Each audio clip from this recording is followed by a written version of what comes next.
July 17th, 2020, 9:05 p.m. Eastern Standard Time. We have another UFC card to break down, fellas. UFC Fight Island 2. That's right, we got Joseph Benavidez versus Dawson Figueiredo. I probably fucked that name up, and I'm going to mess a lot of them up on this card, boys. We're going to bring it Arkansas style. But it's not just your boy. I got some people with me. Let's kick it off to the man right there. We got the man with the fattest fist in the land, Mr. Fat Fist himself, Boston Nick. What's up, brother? Hooking and jabbing, sticking a move, and ready to break down this card, talk a little bit of the weigh-ins, how they went. Dawson made weight, so we know that we'll get to that fight. But I'm ready to rock and friggin' roll. Rock and roll, shooting and jabbing and ducking and dodging. That's how we do things here. Hey, I'm going to get it right one day, brother. Don't worry. Right below him, boom, boom, boom, boom, boom, boom, boom. We got the man down there, the man that some people call the guru, the MMA Prediction Guru, the real guru around these YouTube MMA parts. What's up, guru?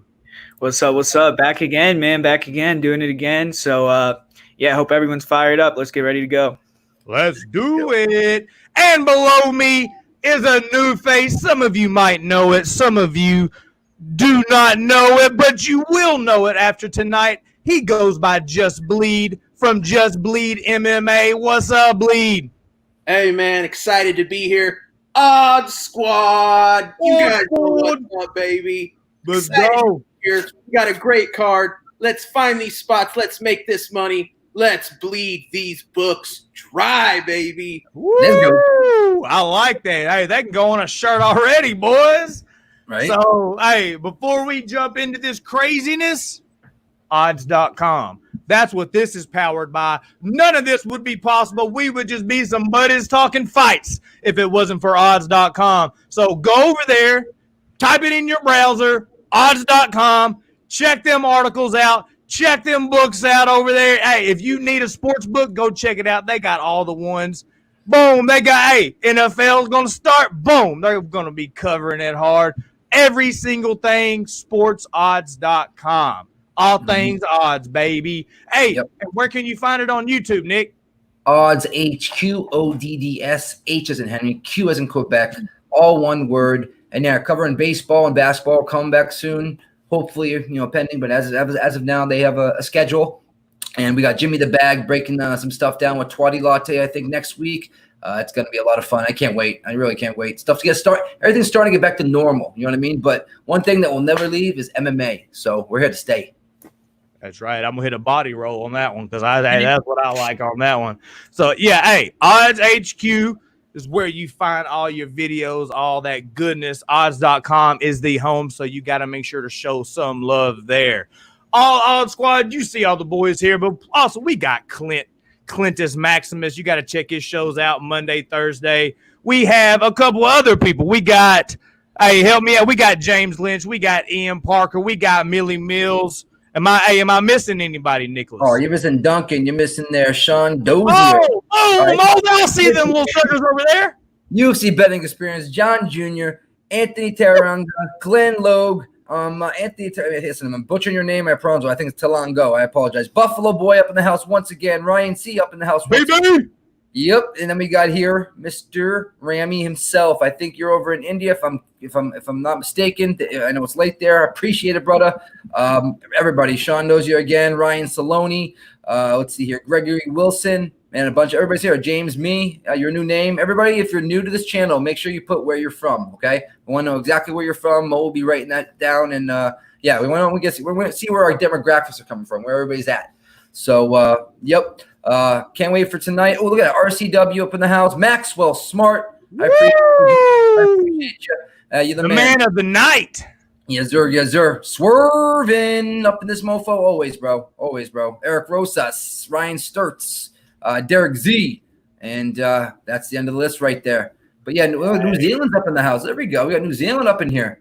That's what I'm talking about. All around 112 of us right now. We've only been live for 4 minutes, so super shout out to y'all. But let's talk more action. First fight on the card, Mr. Sergey Spivak versus Carlos Felipe. Boston Nick, can you drop me some odds, please, sir? I sir will. We got Carlos Felipe, the dog here, at plus 158. Best case scenario, you're going to get on. And a comeback at best case minus 170. Average is right around average around minus 170 on Spivak. Nice. Guru, what are your thoughts on this first fight, my man? Yeah, it should be a good fight. I mean, we got Sergey Spivak. He's had, I think, 2 fights in the UFC, or 3 fights now. He's 1-2. And then Felipe is making his debut. So, Spivak's going to have a little bit more experience. And this is actually, a fight for him that I think is good because he fought Walt Harris. He fought, who was the guy that he fought last year? Marcin Tybura. And those guys have a lot of experience in the UFC, like almost 10 fights. I mean, this guy, it's a lot closer to Sergey's experience level. They're close to the same age. So it's a better matchup for him in terms of that.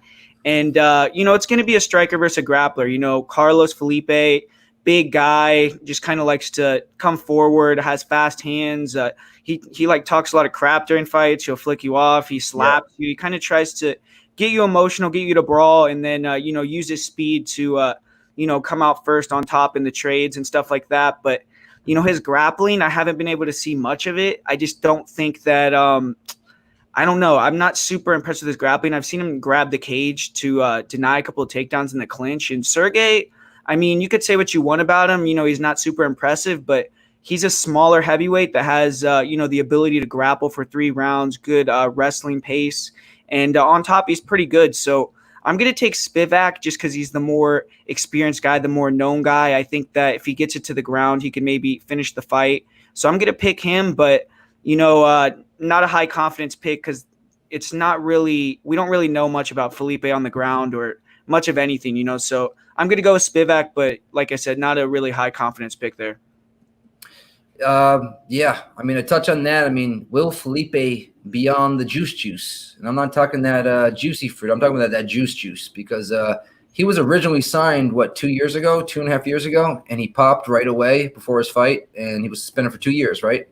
Yep. I think so, right? I mean, regardless, this guy he's a monster, though. He's a wild man. He embraces that war type thing. That's the only thing I'm afraid of with Spivak, him getting caught, but other than that, I think this is Spivak. I think the line is correct here. I think it's like 100% on point, maybe 5 cents, 10 cents off, but hey, you can't blame him. So I am on Spivak here. And that being said, I don't know. I'm not sure if I'm going to place a bet on it yet. I kind of want to wait till tomorrow to see if, a lot of people are jumping on these dogs. I don't know if you're noticing, but the lines are moving steadily to the dogs during the fight, right before the fight. So you guys noticing that as well? Yep. Oh, yeah.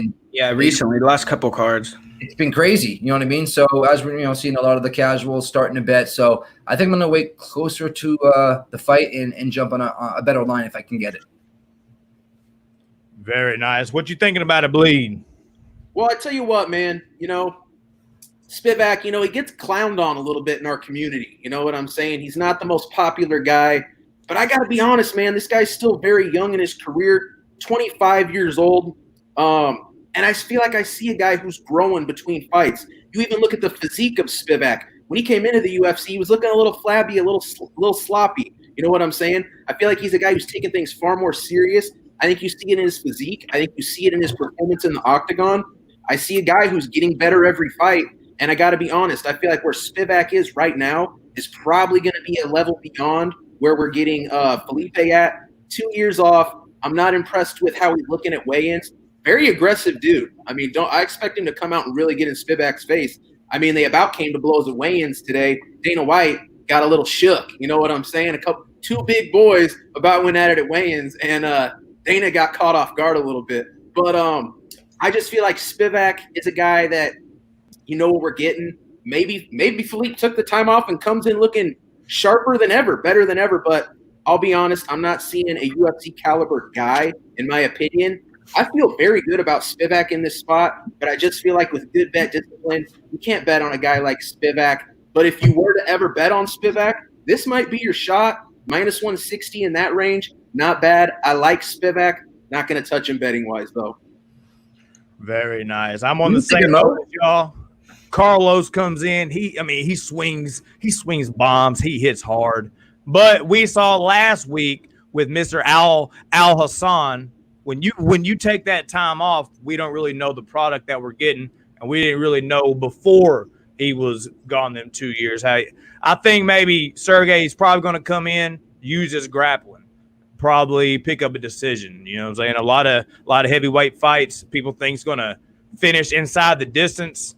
I don't think this one is, boys. I think Sergey's going to take him down, ground and pound him, hopefully play it smart, and pick up a decision. So, boys, if we're betting this fight at all, is this a pass? Are we playing a prop on this, or how about I'm looking at some props right now. I mean, you can get Felipe by TKO plus 300, but that's not enough. That's not enough for me to pull the trigger on Felipe by TKO because he's a what, plus 158 type dog right now. I'd like a little bit more on that, but that's his only path to victory. It seems is by knockout. This might be a pass situation. I don't see anything. What are you thinking here, Goo? What I was thinking maybe is, the later rounds, like the second and third round, Spivak could maybe get a finish because, like I said, I mean, Felipe's a big guy. I mean, he's like 265 pounds, and he doesn't look like he's like in great shape. So if it's a heavy wrestling pace, I'm not sure he's going to be able to keep that pace. I mean, it's hard to say because it's like we haven't – has any of you guys watched a fight where you've seen Felipe like working on the ground? Because I couldn't find any. No, there was nothing. Yeah, nothing. So, I mean – who knows? I mean, if he gets put on his back, he could just look like a turtle, you know? So, I mean. So plus 650 you would take round two and a little sprinkle, and then also Spivak round three at plus 1,200. That's the one for me, Nick. If I got to pick a prop, that's the one I'd take. A little sprinkle on a plus 1,200. That never hurt nobody. Yeah, because Carlo's going to be real tired by then. You'd think so, yeah. Yeah, I mean, yeah. Hard to say. I mean, maybe he'll be like a black belt on the ground. I mean, who knows? But I mean, it doesn't look like it, you know. I think Spivak puts him on the fence, grinds him on a little bit. We might see some toe stomping like Kamaru Usman. Who knows? Some knees to the belly, and then eventually maybe works it to the ground here, and the maybe the end of the first, and then the same thing happens in the second or third, and then get the finish in the second and third. But I do think Felipe, if he does, not knock out Spivak and just blow all of our minds, will start to wilt, especially him not being on the juice anymore. So very nice, boys. So let's get on to this fight number 2. This one right here is a banger. This one right here, I think, is down. I mean, why is this the second fight on the card? I don't know if this is the right card order or not, but we got Davi Ramos and Armin. Drop it for me, Mr. Game of Thrones. Right now, Guru, Mr. Hey. Tsarukyan? Tsarukyan. And it's my Ramos. brain goes blank every single time I see that name because all I think is Game of Thrones. Davi Ramos. Yep, and Ramos. Yep. Hey, drop me them odds, nigga. All right, best case right now on Mr. Tsarukyan is minus 195 and a comeback at a plus 180 best case from Mr. Ramos. Mr. Ramos. What you thinking about a bleed? Yeah, man. Armin's first off, let me just say, both these guys, grapplers extraordinaires. You know what I'm saying? Davi Ramos, decorated Brazilian Jiu-Jitsu. I mean, black belt. This guy is high-level shit. You know what I'm saying? But you know what? Armin Tsarukyan, young dude, 10-year. I'm going to call it a 10-year age advantage, okay? Tsarukyan, so young. I feel like this guy, the skill level he's showing for being such a young guy this early in his career, wow, man, I feel like the ceiling on this guy as he progresses in the UFC is really going to be something. We really might have something in this guy. Davi Ramos, though, no slouch, man. Very aggressive. He's rattled off some good wins. And, man, you let this guy take you down, it can be night-night very quickly. You know what I'm saying? I feel like we're going to see some grappling. We're going to see some boys rolling around on this one. But you know what? I feel like a lot of that could cancel out. And I think we're going to see quite a bit of this fight contested on the feet. I feel like Tsarukyan's going to be the far busier guy, a lot more output. And I feel like that's going to be the edge for me. I'm taking Tsarukyan in this one, but at a minus 200-ish, probably a little too steep. Davi Ramos could be a live dog, could be a decent play. But, man, I got to take the youth side on this. Again, another young guy that I think you're going to see tremendous growth between fights. And I'm expecting to see the best Tsarukyan we've seen tomorrow. Yeah, no, man, I'm thinking the same stuff as far as the grappling's going to cancel each other out. I think these boys are going to end up respecting each other's grappling ability, keeping it on the feet. Armin's going to be a little bit more, because Armin doesn't throw at a whole big volume anyway, but I think he's going to put up a little bit more volume than Davi. Davi put up like 7 significant strikes versus Islam Makhachev. So, you know what I'm saying? So my man doesn't, when he throws with everything. I think Armin's going to be able to stay away from that, pick up a decision. What you think about it, Nick? Listen, Armin moves around real well. He's got wicked good kicks. And, wicked good kicks to the body, to the head, legs. Wicked. Those calf kicks. This kid's got a bright future. On the other hand, you got Ramos. That's no joke, like Bleed was saying. He's a formidable against anybody he faces. But if you have to look back at his resume right now, I didn't realize it was that. You got Hubbard, and he did do well in his last fight. Then you got John Gunther. That name should never be announced again under a UFC roster. Nick Hine lost his last 3 fights. And then you got Grudemaker, who retired the fight after losing to Ramos. So, I think this is it's Tsarukyan or pass. I'm hoping to get a better number than -200, right? Is that what we're basically getting on him, is -200-ish? Right in that range, I think so. Yep, -195. Yeah, 207. So I'm hoping if I can get like a nice like -180 line, I think that's in my brain doable. Nice. What you think about it, Guru?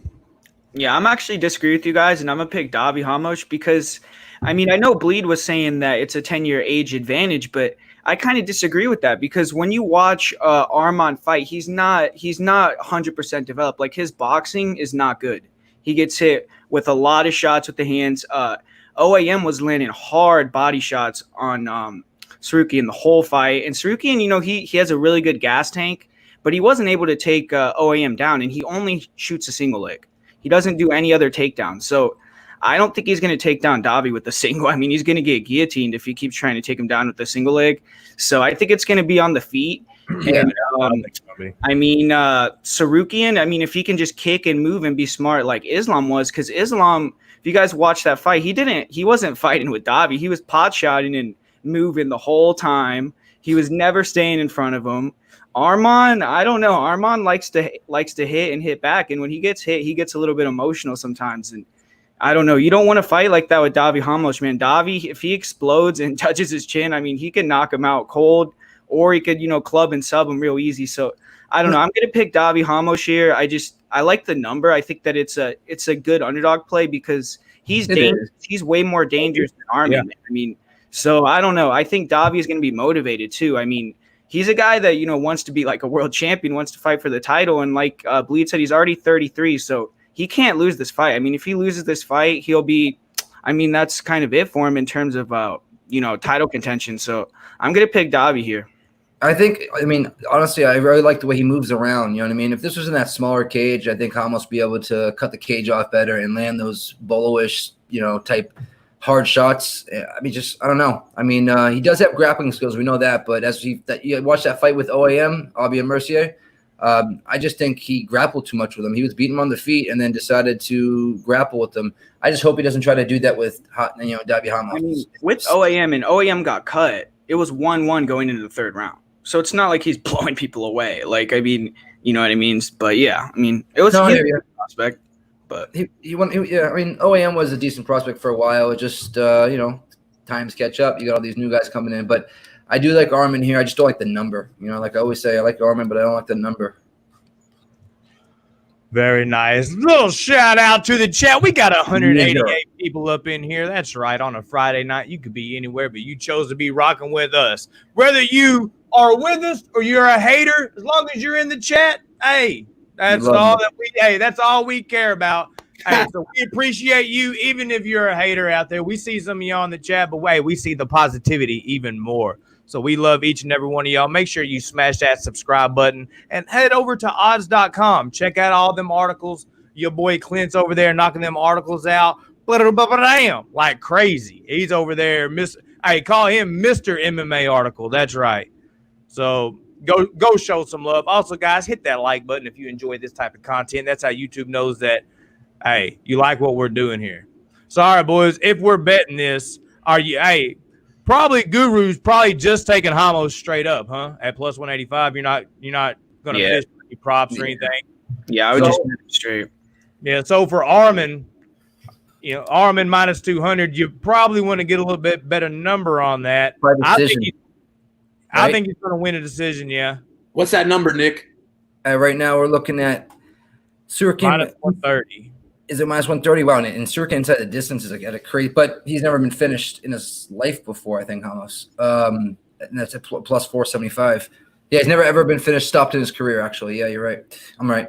I wouldn't take that. It'd be by decision. Minus 130 will bring down the juice. And I might be jumping on that, Mo. Yes, sir. Yes, sir. Well, there we go, boys. Another way to make that money. Next up, we got Mr. Malcolm X Gordon versus Amir Albazi. Oh, I thought there was an L in there. Albazi. There is an L, but I thought there was an L after the A. We're good, baby. Hit that Arkansas on that ass. Nigga Nick, drop me some odds, baby. Yes, sir. Yes, sir. Right now, we got Albazi coming in at a minus 160, and then we got a plus 155 comeback on Malcolm. Best case scenario now. Very nice. Bleed. What you thinking about it, bro? Man, I tell you what, very interesting fight. We got two guys making their debut. Malcolm X, I watched the tape on this guy. This is a dangerous guy. Like, he's a very unique fighter in the sense that if he eats shots early, like he gets hurt. He's been knocked out a few times very early. And even in his last fight, he ate an absolutely huge shot about 10 seconds into the fight, got rocked. Here's the thing, though. This guy has deadly jiu-jitsu. I mean, he was hurt. He went from hurt to finishing the other guy in about a 10, 15-second window. Like, he gets hurt, dude jumps on him, he takes his back so quickly, gets an arm under his neck. I mean, it was lightning quick. This guy can snatch you up out of nowhere, and that's very dangerous. You know what I mean? Like, I don't know a lot of guys that can really catch somebody that fast and have you locked in and tap in 5 to 10 seconds. Like, it's some serious jiu-jitsu skills. Here's the thing, though, man. I can't get over the fact that this guy does eat so many shots. And at the UFC level, if you're wide open, especially early on, guys are going to clip you and guys are going to catch you, I'm not taking Malcolm, but, I could see him winning this fight. I think he is the slight dog. Nick, what'd you say the odds were on this? Yeah, right now Malcolm's at a, let's see here, plus 155. Best case. So, a lot of books have him at plus 135. That's best case. So, really, you're getting him at around plus 135 average bleed.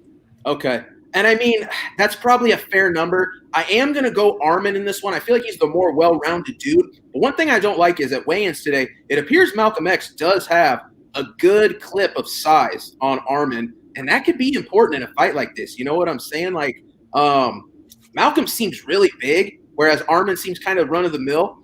I don't know, man. This is a really tough fight. I personally have a rule. I don't bet on fighters that are debuting. And in this case, we have two guys, so it's like a double red flag for me. I'm not going to touch this one betting, but I am going to take Arman to win. But I'm not going to be surprised if Malcolm X gets this done, and he might get it done quick. You know what? You know what's funny is they have Gordon. Tapology has Gordon right now updated just 2 days ago that he is the 7th out of 411 active pro flyweights in the world right now. So he's ranked number 7. I don't know where that number came from, but that's on Tapology right now. You can check it out. He beat Yoni Sherbatov, who is he's probably Yoni is probably the best or he was before Malcolm beat him, considered the best flyweight outside the UFC. And Yoni almost put him out. He dropped him the first. I mean, that's the fight Bleed was talking about where he got hurt. Yeah. So, I mean, I think that might be a little bit of a stretch there, number 7, 7th in the world, but I mean, Albazi is like a gypsy. He's constantly, he literally is a gypsy, constantly changing camps. Brave, Bellator, Fight Stars. Hey, but can you repeat that? Like, what is he again? Egyptian. No, he's a gypsy. You're gypsies. Literally, it's a tongue twister. Albazi. Anyways, but yeah, 4 different organizations in 4 years. It was 3.5, 4 years, or maybe even less. I think that's just a little bit much. I don't know why he's just jumping around like that. And I'm not huge on him. If I was to bet here, it'd be Gordon. It'd be dog or pass. Nice. What you think, Guru? Yeah, actually, I like Malcolm Gordon here. I mean, you guys are talking about Gordon is hittable, which is true. But, I mean, if you watched Amir's fights, I mean, that guy gets lit up all the time, too. Like, Shorty Torres dropped him, I think, 3 or 4 times in the first round. Where he dropped, like, in a jab, too. Yeah, and Malcolm Gordon, man, I mean, that guy has really slick boxing. And he's been, like, he's a main training partner for Calvin Kattar. So they've been training a lot, like, for this camp. Calvin just fought. And, like, you could see in his hands, man. I mean, like, his double jab, left hook, his straight punches down the middle, like the way he slips punches and counters right away with straights. I mean, he's a serious boxer. I mean, he has, like, really good boxing, and he's a black belt in jiu-jitsu. And Amir, his striking is pretty good, but he kind of just likes to move, hit you with long shots, and he does look like he has power. Like, he has this lead uppercut that he throws that he's dropped a few people with, but he's really a grappler, man, and a backpacker. He likes to get that north-south position, and he'll hit these, like, inverted triangle Kimuras, like, that are pretty slick. But Malcolm Gordon is really good on the ground, too, a legit black belt, really, really good in the scrambles. So I don't know. I think Malcolm Gordon is going to knock him out real early, like in the first 2 minutes of the fight, like spark him out cold. So I'm going to go with Malcolm Gordon. Ooh. Hey, Nick, what kind of odds can Guru get on Malcolm by sparking that ass, huh? All right, so to spark that ass, it would be right here. Hold on 1 second. By KO, right? Or just inside? What do you guys want, KO by inside or inside? First round. All right, so first round, Gordon. Oof, it's not that great. It's plus 450. I thought it'd be higher, right? They know he's going to knock him out in the first round. So Gordon plus 450. Hey, you know it, huh, Guru? Not yet. They know what's going to happen. I'm telling you that's going to happen. I'm like 90. Yeah, it should be higher. It's weird. And then plus 600 for second round, which is not much better. You know what I mean? Yeah, so Malcolm Gordon's a beast, dude. To me, like I think he's real. Like his skill level is really good, but it's just the durability thing. Yeah. Hey, boys, I ain't gonna lie to you. Man, I like it. Hey, this is one of the fights that your boy needs to do a little bit more tape work on. So I'm gonna let the boys tell you. I'm gonna do some more tape work after we get off here 8 in the morning. And guys, that piggybacks to what my man Speak Your Mind right here was asking. Are we going to be doing commentary for the fights? Brother, we do commentary. We do live betting. We shoot the shit. We kick it all. The whole from 30 minutes before to right when they end, brother. So we here live on Odds HQ for each and every UFC event. So tell your friends, tell your family, tell your mama, tell everybody.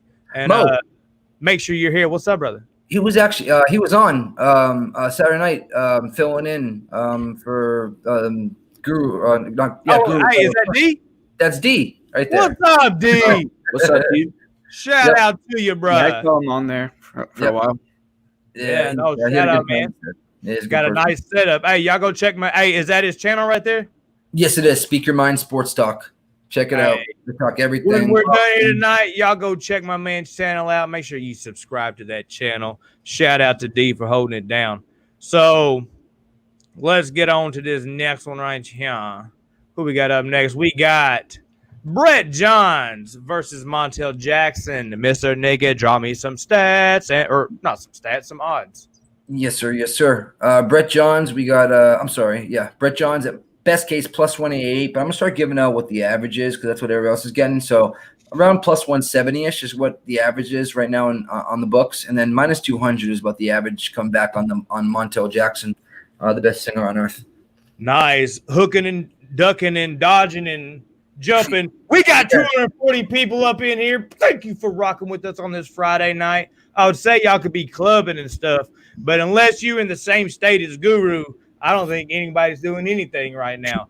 So, hey, we kicking it. So, you got some friends at home not doing nothing. Let them know we're telling y'all how to cash them tickets. And Let's come get real, boys. On a Friday night, the party's right here on Odds HQ.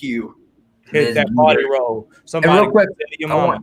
I want everybody's in the chat, if you could put your best bets in there towards the end, but I want to get your best bets on the prelim and then the main card as well. And if you could post them in the comment section after the video uploads, that'd be dope. Yeah, hey, in my bag, Guru, man, I know how it is. like whenever you get all dolled up and then somebody doesn't like acknowledge it. Man, your hair is looking on point tonight, bro. Yeah. Oh yeah, shit. Thanks, man. Appreciate Not it. a problem, man. You did this shit Get up that tight right fade. for us, bro. It was a Friday night. Hey, is that a Vancouver Grizzlies jersey you got on? What is that you got on over there, bro? Yeah, dude. There you Vancouver go. bullshit. But it's not a jersey, but Hey, Vancouver in this. Hey, Guru, what you think about this fight, bro? yeah, this is a good fight. Brett Johns, he's kind of like the vet lesson for Monto Jackson, see if he could pass it. And it's going to be an interesting fight because Brett Johns, he's a tough guy. He's not going to take a step back. He's going to go in there trying to win. He's not going to be intimidated by the hype, anything like that. So it's going to be a fight that Monto has to go out there and take the fight. And Brett Johns on the feet, his striking is okay. Like he'll have these hooks over the top, but I don't like the way that he shells up, especially against a guy like Montel. If you shell up, Montel is going to throw a 20, 30 punch combination. Yeah, he is. And I don't know. I could see Brett Johns getting knocked out if he does that shell up thing that he does in his other fights. He does it a lot. But if he can get it to the ground, get in top position, maybe he could do some things. But I will say, like, Ricky Simone, like, he took his back, flattened Montel Jackson out, and Jackson, like, I don't know, he has these huge hands, man. These, like, he'll wrist control and just stop the guys from doing any damage on top. It's pretty crazy. The only thing I would say, like, is maybe you could say the cardio of Montel isn't the best, but like if you unload the clip like that on a guy like Felipe Colares and he's just a zombie, like, and he survives and you throw 300 strikes in a fight, anyone's going to get tired at that point. So I don't know, man. I think that I'm going to go with Montel Jackson here. I just think he has a lot more upside. I think Montel could be, a top 5 guy, and Brett Johns, he's a really good fighter. He's going to hang around in the top 15, but he's a guy that kind of gets the maximum out of himself. He's not like Montel. He doesn't have these like things that he got like from God, like the height, the size, the athleticism. So I think Montel is going to be just a little too good here, and I think he could even get a knockout potentially. Nice. What you think, Nick? I'm all over Montel Jackson like white on rice. He's got almost a 5-inch reach advantage right now, or he will go into the cage as he grows extra, finger length. But that being said, he's just very crisp. He's just a sneaky striker. That 1-2-1 that he throws it's ridiculous. It's awful. You want to get hit with that? No, you don't. That being said, though, he doesn't throw crazy volume. He's just more of a, like I said, crisp striker. He throws when he's, able to land shots and stuff like that. DC, like you were saying, Guru, those hands. I guess they were backstage one time. I heard this in an interview or something like that. His hands were double the size of DC's hands. Yeah, they were saying on the broadcast one time that he has bigger hands than Francis Ngannou. Yeah. And he's at 135, so I don't know. I don't know why. Guys, I'm pretty sure he actually has the biggest hands in the UFC. Like there's now that Shane Carwin's out of the game, my man at bantamweight has the biggest hands in the UFC. How crazy!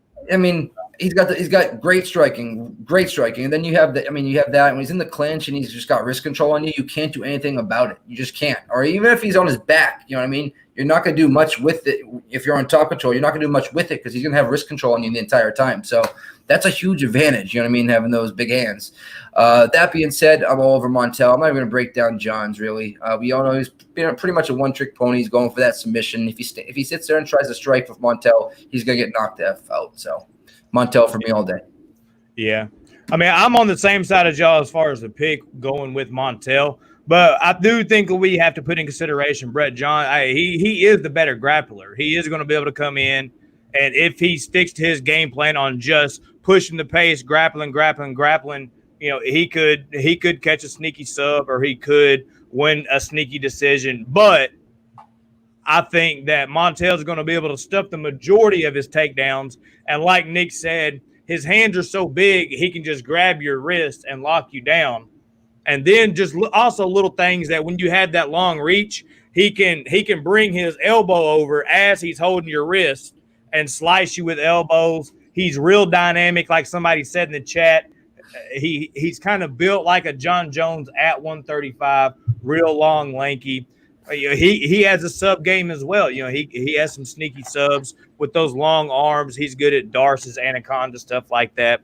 So I think the play here is going to be by decision, Mr. Montel Jackson. And I'd rather him stay striking with Johns and not even give him a chance. Go to the mat. Yeah, I want him to stuff the takedowns, make him stand up. Wham, bam, thank you, man. What you think about it, Bleed? Well, I tell you what, man. I'm pretty high on Brett Johns. Okay. Now, don't let me get the listen, man. I've liked Brett Johns. I mean, you look at the guy's losses: Aljamain Sterling, Pedro Munoz. These are top 10 fucking guys, like really talented guys. You know what I'm saying? And I got what, man. Brett Johns, this dude is slick. He can set some stuff up. He can kick in a nasty sub. I mean, I'm not playing around. His calf slicer he hit on Joe Soto, there's a chance that's my favorite submission of all time.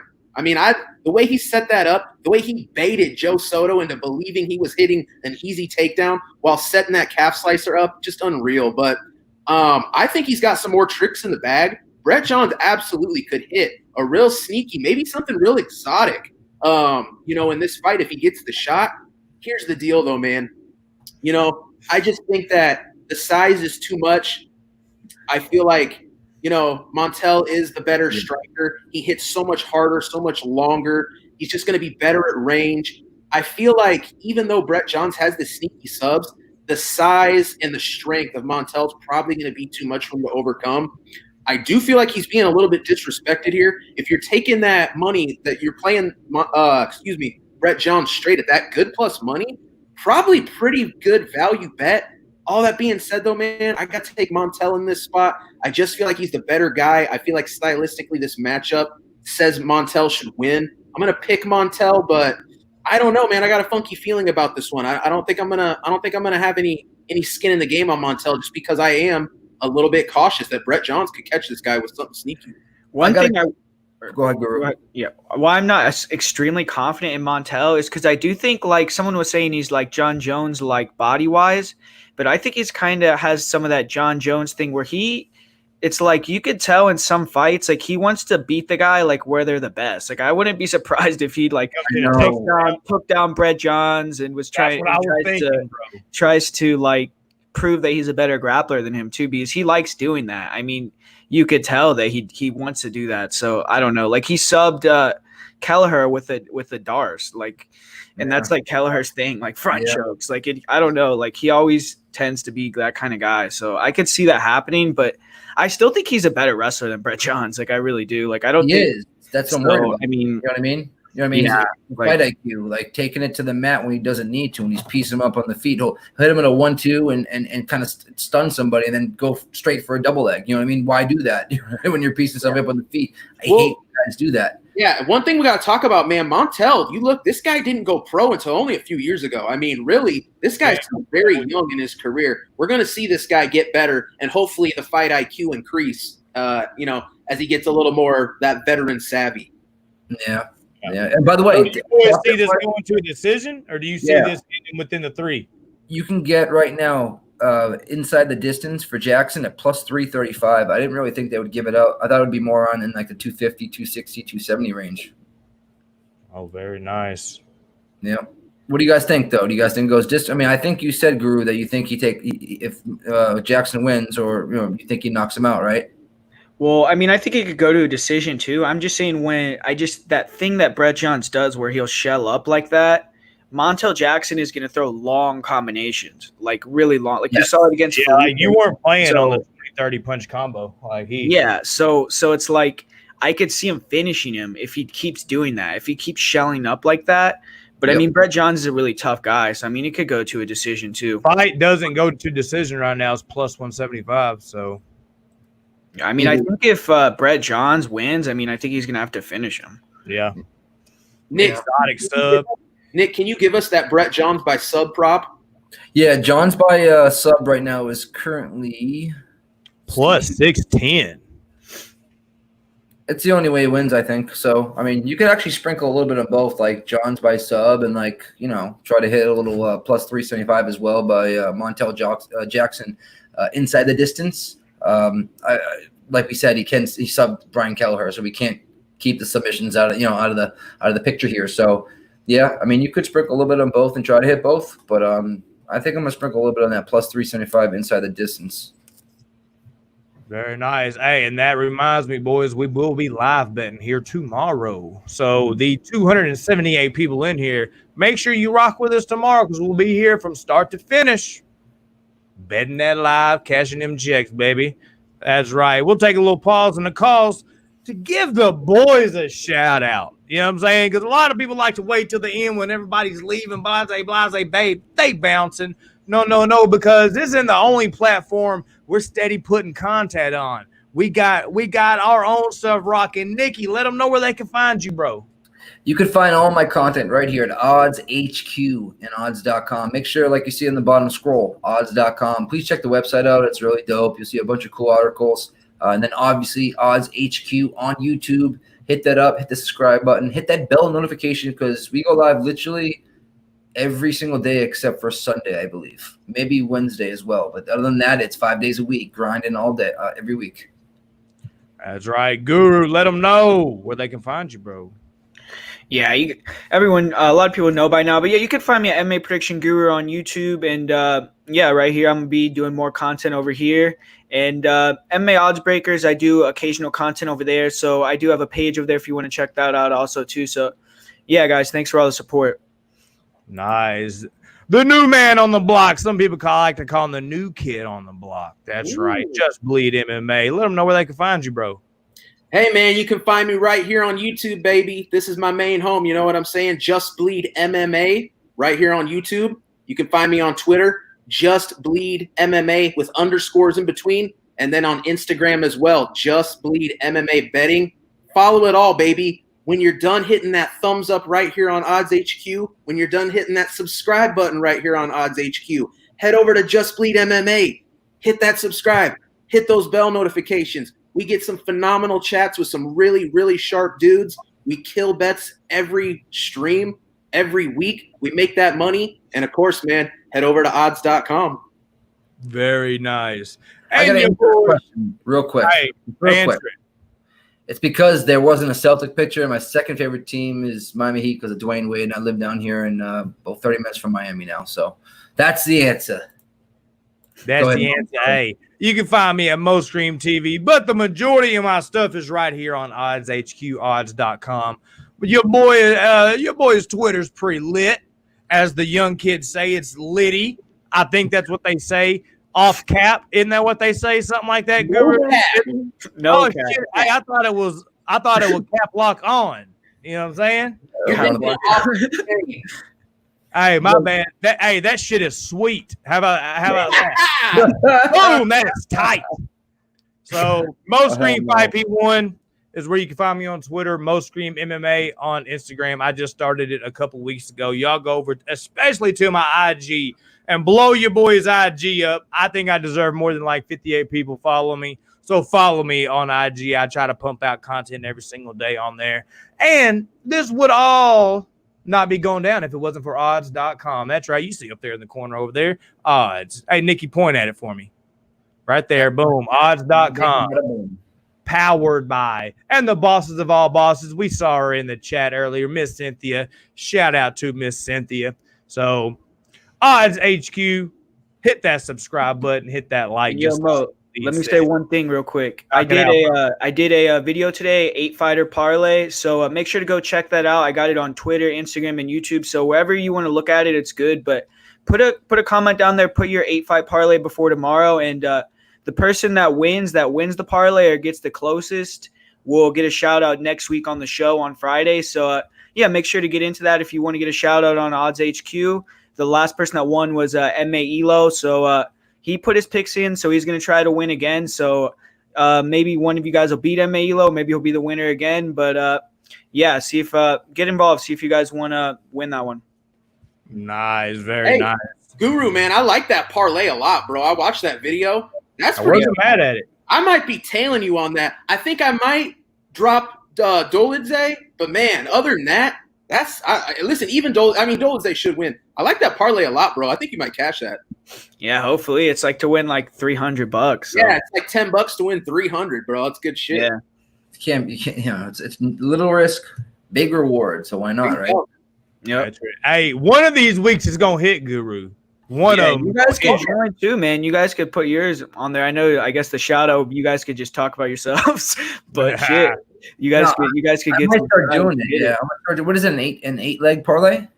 Right. Yeah, man. All you got to do is just put a comment with eight fighters that you think will win. You know. I think I might start doing that. Yeah. Hey, Sean. Yeah. Hey, I know I'm the only 10 you see on this panel right now, bro. But your boy's from Arkansas. Clearly, come on, bro. Boom. I got dad jokes all day. Hey, I know Guru appreciates those. Next up, we got Yoel Alvarez versus Joe Duffy. Drop me some odds, Nikki. Right now, we got Duffy coming in at -1 with 340-ish, and then you got the comeback at just about 270-ish on Alvarez. What you think about it? Bleed. Whoa. Don't die on us. Don't die on us. Hey, this fight gets me choked up, fellas. I'm excited about it. Hey, listen, I know you get emotional about fights sometimes, but hey, Yoel, boy, I can't wait. hold in, brother. We're gonna make it through. You know what I mean? All right, yo. So yeah, man. Who do we got? We got Joe Duffy, Joe Alvarez. So Joe Alvarez, man, like I don't know what to say about this guy. You know what I mean? Like you watch his last fight against Danilo Belluardo. This guy lost the whole fight. Up until the 10 seconds of the fight, he reversed a sweep, ended up in like a very dominant position, just kind of started like raining elbows. Like Danilo's head was just like right there after the sweep. He just kind of hits him 10, 15 times in a row. The ref pulls him off. I don't know, man. Very, very, very hard fight to get a read on because, like I said, the dude was losing the whole fight until he won. You know what I mean? I don't know if this guy's got any takedown defense at all. Like I watched the tape and I'm like, wow, this guy's just there to be taken down. Now, here's the thing is, Joe Duffy, Mr. All-American, coming out of, like, the University of Iowa? No, you know what I mean? But does he have some ground skills? I think he does. But Joe Duffy, what are we talking? We're talking like a -350 favorite? I mean, that's absurd. This guy's coming off 2 losses. You watch the interviews. This guy just does not seem like a very motivated guy. I think he's had a kid, if not a couple, in the last 2 years. I don't know, man. I'm not getting that. I'm not getting a committed, driven, hungry vibe off Joe Duffy. And if I'm getting that type of a feeling on a -350 favorite, that's just, it's a dog or pass situation. But I just feel like Joe Duffy, even a diminished Joe Duffy, is still better than Joe Alvarez at this point. Yeah. I got to pick Joe Duffy. But, man, I'm not touching in a parlay. I want nothing to do with that Joe Duffy. I need to see Joe Duffy come out here and dominate. A post-fight speech where he talks about the fire's relit. He's ready to go on a run. But I just don't think that's going to happen, man. I think this fight's going to probably play out closer than the line implies. And I just want nothing to do with a -350 Joe Duffy with all those red flags. You know what I'm saying? I know a lot of people are willing to take that stab on Alvarez. He could win. You might have some value there. I just don't see it, though, man. I got to go Duffy. I think for Duffy to lose, we're going to have to see yet another big step down in his ability. Just, if Duffy's fading at the same rate, he could lose this fight, but I got to go Duffy on this one. Yeah, this is the final weigh-in. So, Nick, hey, I don't know if you watched the weigh-in, but this is one of the few guys on the actual weigh-ins that didn't look the best to me. Yeah, and he always looked soft in my opinion. But listen, Alvarez has about a 4-inch, I think, reach advantage. His style of fighting is kickboxing and whatnot, and that just leaves the takedowns for the opening for Duffy when I was watching tape. And if he's not careful, he's going to take him down at will. Let's just hope he doesn't reverse on Duffy. I just don't like how Duffy has not been fighting. Was it 2-year layoff, right, or something like that, close to it? Yeah. Duffy fought, I think it was March of, I can't remember, but it was against Mark Diakase, right? And he got beat unanimously. So that being said, I'm on Duffy here as a pick, but as we like to call it, I think I'm gonna be fapping it. You know what I mean? I'm gonna be fireball. I'm getting a bottle of Fireball for tomorrow, and just for you, Clint. And I know we'll be cheersing together here on a couple of victories, but this is fapping all day. I'm not touching this. I don't blame people for hitting that +270 though on Alvarez. Guru, hold on before you go. So we didn't feel bleeding on the fapping inside jokes. I bet he's sitting over there thinking like, what the fuck are these boys talking about? No, hey, listen, Boston Nick. I know what happens during certain fights. I mean, come on. Hey, those are his favorite boys. Listen, He loves Joe Duffy. Fireball and popcorn. We all know He loves Joe Duffy. Get out of here. Alvarez I'm gonna hit you with a virtual elbow. Spaniard. I believe he's a Spaniard. Hey, Guru, what you think about this? Yeah, I mean, man, I mean, they kind of covered it. I mean, for Joel Alvarez, he throws no volume. I mean, the guy doesn't throw any, barely any punches, and it's like he comes 40 stint, it's straight up and down. Like it's like he's like a board, like he's so stiff, and I don't know. I mean, I wasn't impressed with his striking, and on the ground, I mean, he's okay when he can sweep and get to top position, but he's really just a guard sub guy. I mean, in the UFC, if you have 11 submissions off your back, I mean, I don't know, man. I don't think that that's a good way to win in the UFC. Being a guy, he has to win. The only way he wins is if his opponent makes a mistake. I mean, that's not a good way to be in the UFC. I think Duffy should win, but like they said, it's you can't bet on Duffy. So, but yeah, I mean, I just don't think. I think Alvarez is one of the worst guys in the UFC. Yeah, he's definitely top 3 worst for sure. Ooh. Yeah, there's definitely a top. This is definitely a dog or pass situation. Even though I think Alvarez is going to lose, I see some people out there that seem like they halfway know what they're talking about, taking Joe. So I mean, who knows? It's probably more of a fade on Mr. Joe Duffy, but let's get on. Yeah, go ahead, Sal. Jared Gordon last week, baby. Everybody counted him out. Everybody was on fish gold. This guy wasn't, and yep, I talked to him today. He actually just got back, or just got his phone back at least, and yeah, he's feeling great. He said he started feeling better after the first round. He got stronger and stronger as the rounds went on. He said, and that's what I saw as well. So. I mean, he just took the first round, to get into his pace of things. That was a 10-8 round, the third round. So yeah, I saw he tweeted though that he was he looked like shit. He even said, I thought he looked horrible in that fight, man. I know he won, but he looked terrible, dude. And then he even said how did he look terrible when you dominate somebody? Well, on the tweet mat? what he wrote. Did you read what he tweeted? He even said himself. He said, "I look like complete shit." Bleed, what'd you say? Jared Gordon tweeted that. He said, "I look like shit." What do you think, Bleed? I thought he looked a little bit slow. I thought he looked a little bit. I thought he looked a little bit affected by the weight cut. Honestly, he just didn't seem. That's what's so crazy though. To me, he didn't look good, but he won 30-26. He dominated the fight. So this is exactly what he tweeted though. Yeah. He said, "Rewatch my fight, man. I looked like shit. No explosiveness, slow." 30-26 every round, but I mean, I barely slept all week, went through a lot. First time back to 45. I have a lot to fix, I'll fix it. Hey, I right? Look better in the future. You're fighting at 155 for your first 6 fights in the UFC the last 2.5 years, and you got to cut to 145 in Abu Dhabi, quarantined in a room. He didn't even have his own coaches. He had Duffy in his corner.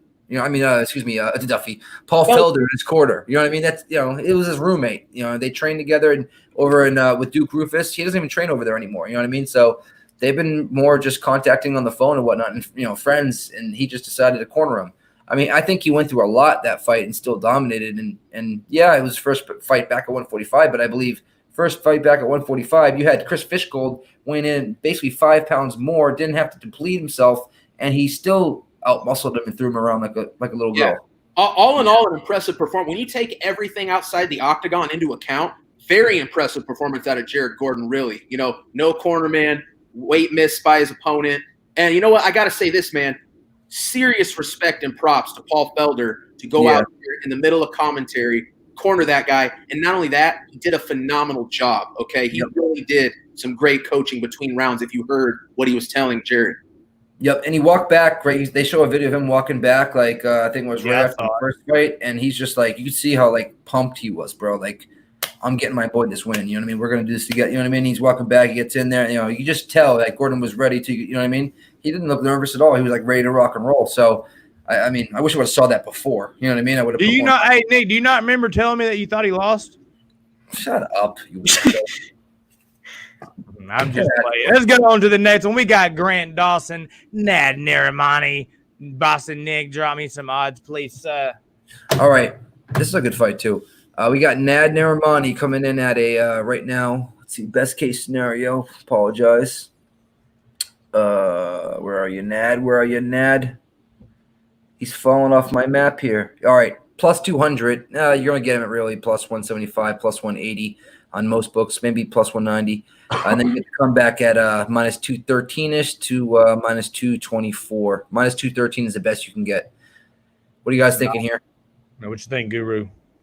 Yeah, this is a good fight. I mean, it's a good Grant Dawson. Like, he's kind of like a cocky guy, and like, I don't know. I mean, I think he's good, but I don't think he's as good as he thinks. Like, where he's going to be the champion and stuff like that. I don't even know if he'll ever be in the top 10. But this is a good build-up fight. Like Nad, I mean, this is going to be a tough fight for Dawson, in my opinion, because his striking isn't the best. It is a lot better like than it was before. And he's kind of dangerous. Like, he has that knee that he throws, and he flashed Julian Rose with that knee. He kind of hurt him with it. He throws a lot of volume, a lot of kicks, and he's going to have a big advantage. So, I mean, against Nad, I mean, he just can't just stick around in the boxing range, and he might even be able to outstrike Nad too, just with the volume. But I think that with the grappling, I mean, Nad Nirmani, he has pretty good takedown defense. He has pretty good offensive wrestling himself, and he's a black belt. So, I mean, it's a tough matchup for Grant, but I kind of think that Grant is going to be able to dog it out with the volume, just hold him against the cage, eventually start taking him down and grind him down. And I think he'll win a decision, but it's like, man, I mean, I think that Nad is kind of live. Like, I think he could win, but I'm going to take Grant Dawson. I mean, listen, Dawson's an excellent wrestler. He's an excellent grappler. And like you were saying, Nad, he's got skills too. It's more of in the defensive area. If Dawson chooses to stand up and strike with, Dawson chooses to stand up and strike with Nirmani, he's in big trouble, in my opinion. I mean, Nad did lose his last fight against Mike Grundy, which was embarrassing, in my opinion. Grundy did show up for that fight, though. He had heavy hands and whatnot. But he was a minus 245 favorite, Nad was. So whoever cashed in on Grundy, I'm not sure if any of you guys did, but congratulations. It's a tough fight. But, I mean, right now we're getting, good odds on Nad. I mean, you don't think Nad can knock out Dawson or put him on his ass? Dude, I mean, the guys that he's hurting too and he's fighting are a lot of 135ers. Like, he fought 2 135ers in the UFC. This fight's at 150 pounds. Yeah, the catch weight. It's going to be huge, dude. He's going to be way bigger than Nad. Like, I don't think – that's why I think the strike – they're both 145ers. Yeah, but he fought 2 130. He fought Kali Taha, and he fought he has a naturally bigger frame.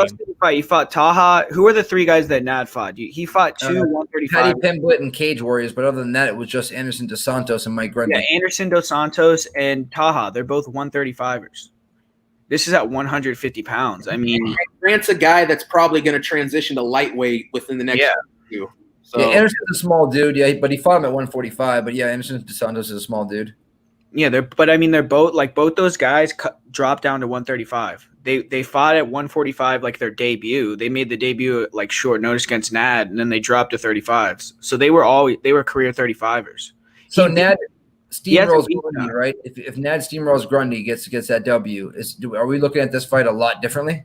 Definitely. Yeah, I mean, Mike Grundy, I mean, I think you're disrespecting him a little bit. I mean, that guy is like, he's a legit wrestler, too. He's an Olympic level wrestler. He's the only English wrestler he's the only English wrestler I respect.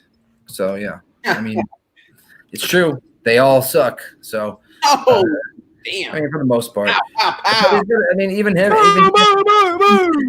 he has a padded record, as we all know. I mean, Grundy has fought who? I mean, before that was Fernando Bruno at Asperia FC 58, which I've never. I mean, that was his first fight in the UFC. But I'm saying, like, he's someone like that trains with Darren Till and shit. Like, they think he could potentially be good. Yeah, I hear you. What you think about a bleed? Well, I tell you what, man, Guru, you brought up some great points. This guy, hold on, where's he at?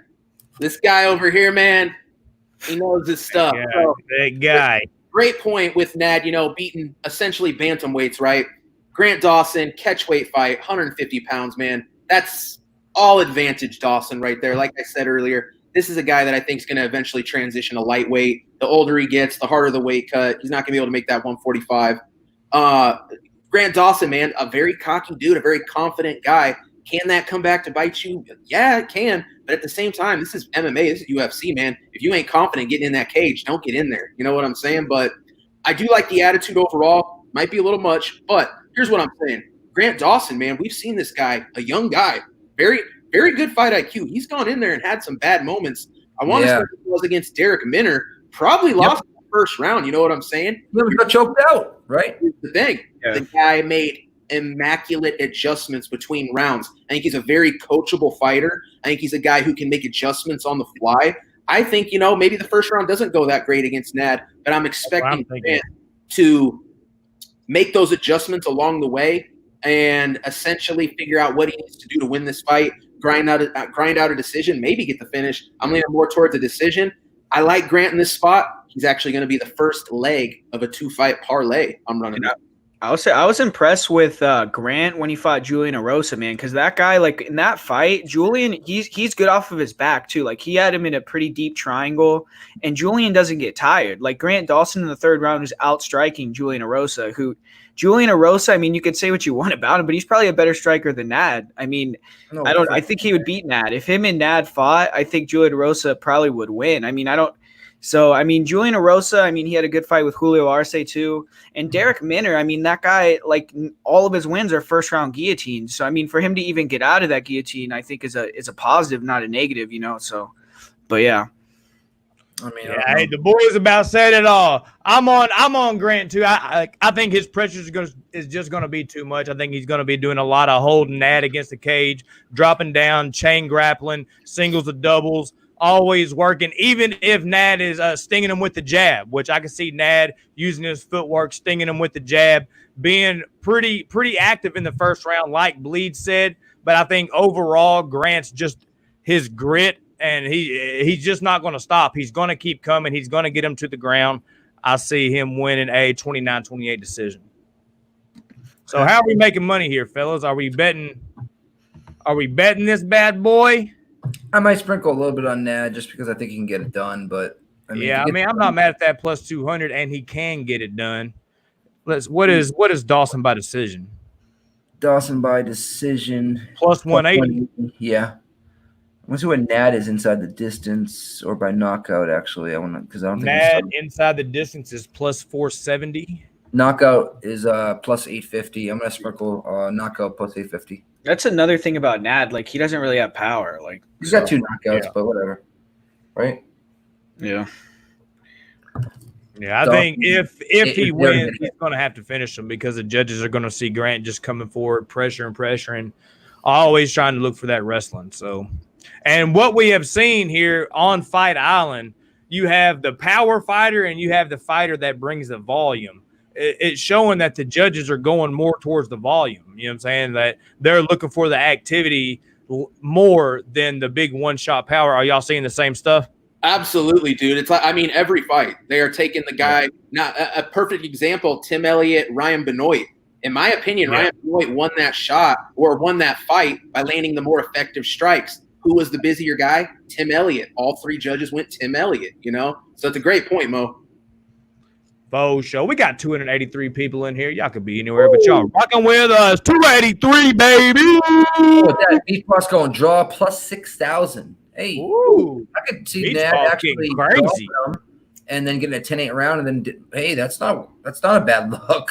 It really is. Hey, Beach Balls, he'll put 10,000 on that plus 6,000. That's how big of a boss Beach Boss is. You know what I'm saying? Yeah, just walk out to the beach with the sandals and just put his nuts on the table and say, hey, I just won this and that and the other. Pay the man his money. Yes, sir. That's right. So next up, we got Kiedys. I bring him off. Probably that up, but that's about as good as it's gonna get, boys. Versus Roman Dolidze. Hey, did I say that right? Not horrible, right? Yeah. Not horrible. Threw a little Arkansan accent on it. Hey, yo, Nick odds, please.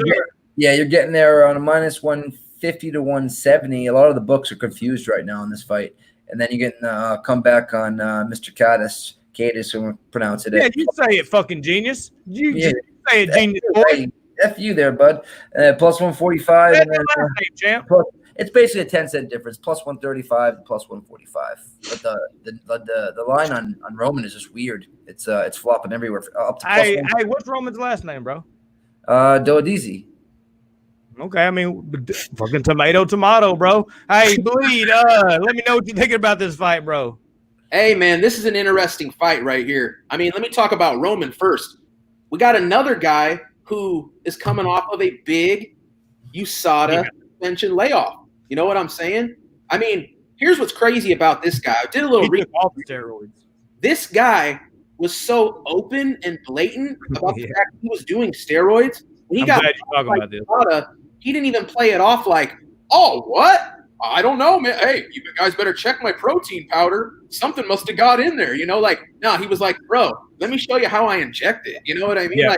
And he said who he got it from and everything. Yeah. I mean, wow, I didn't know that. Okay. Yeah. Ultimate snitch. And the thing is, he's snitching on himself. And they only gave him a 1 year because he's so he cooperates.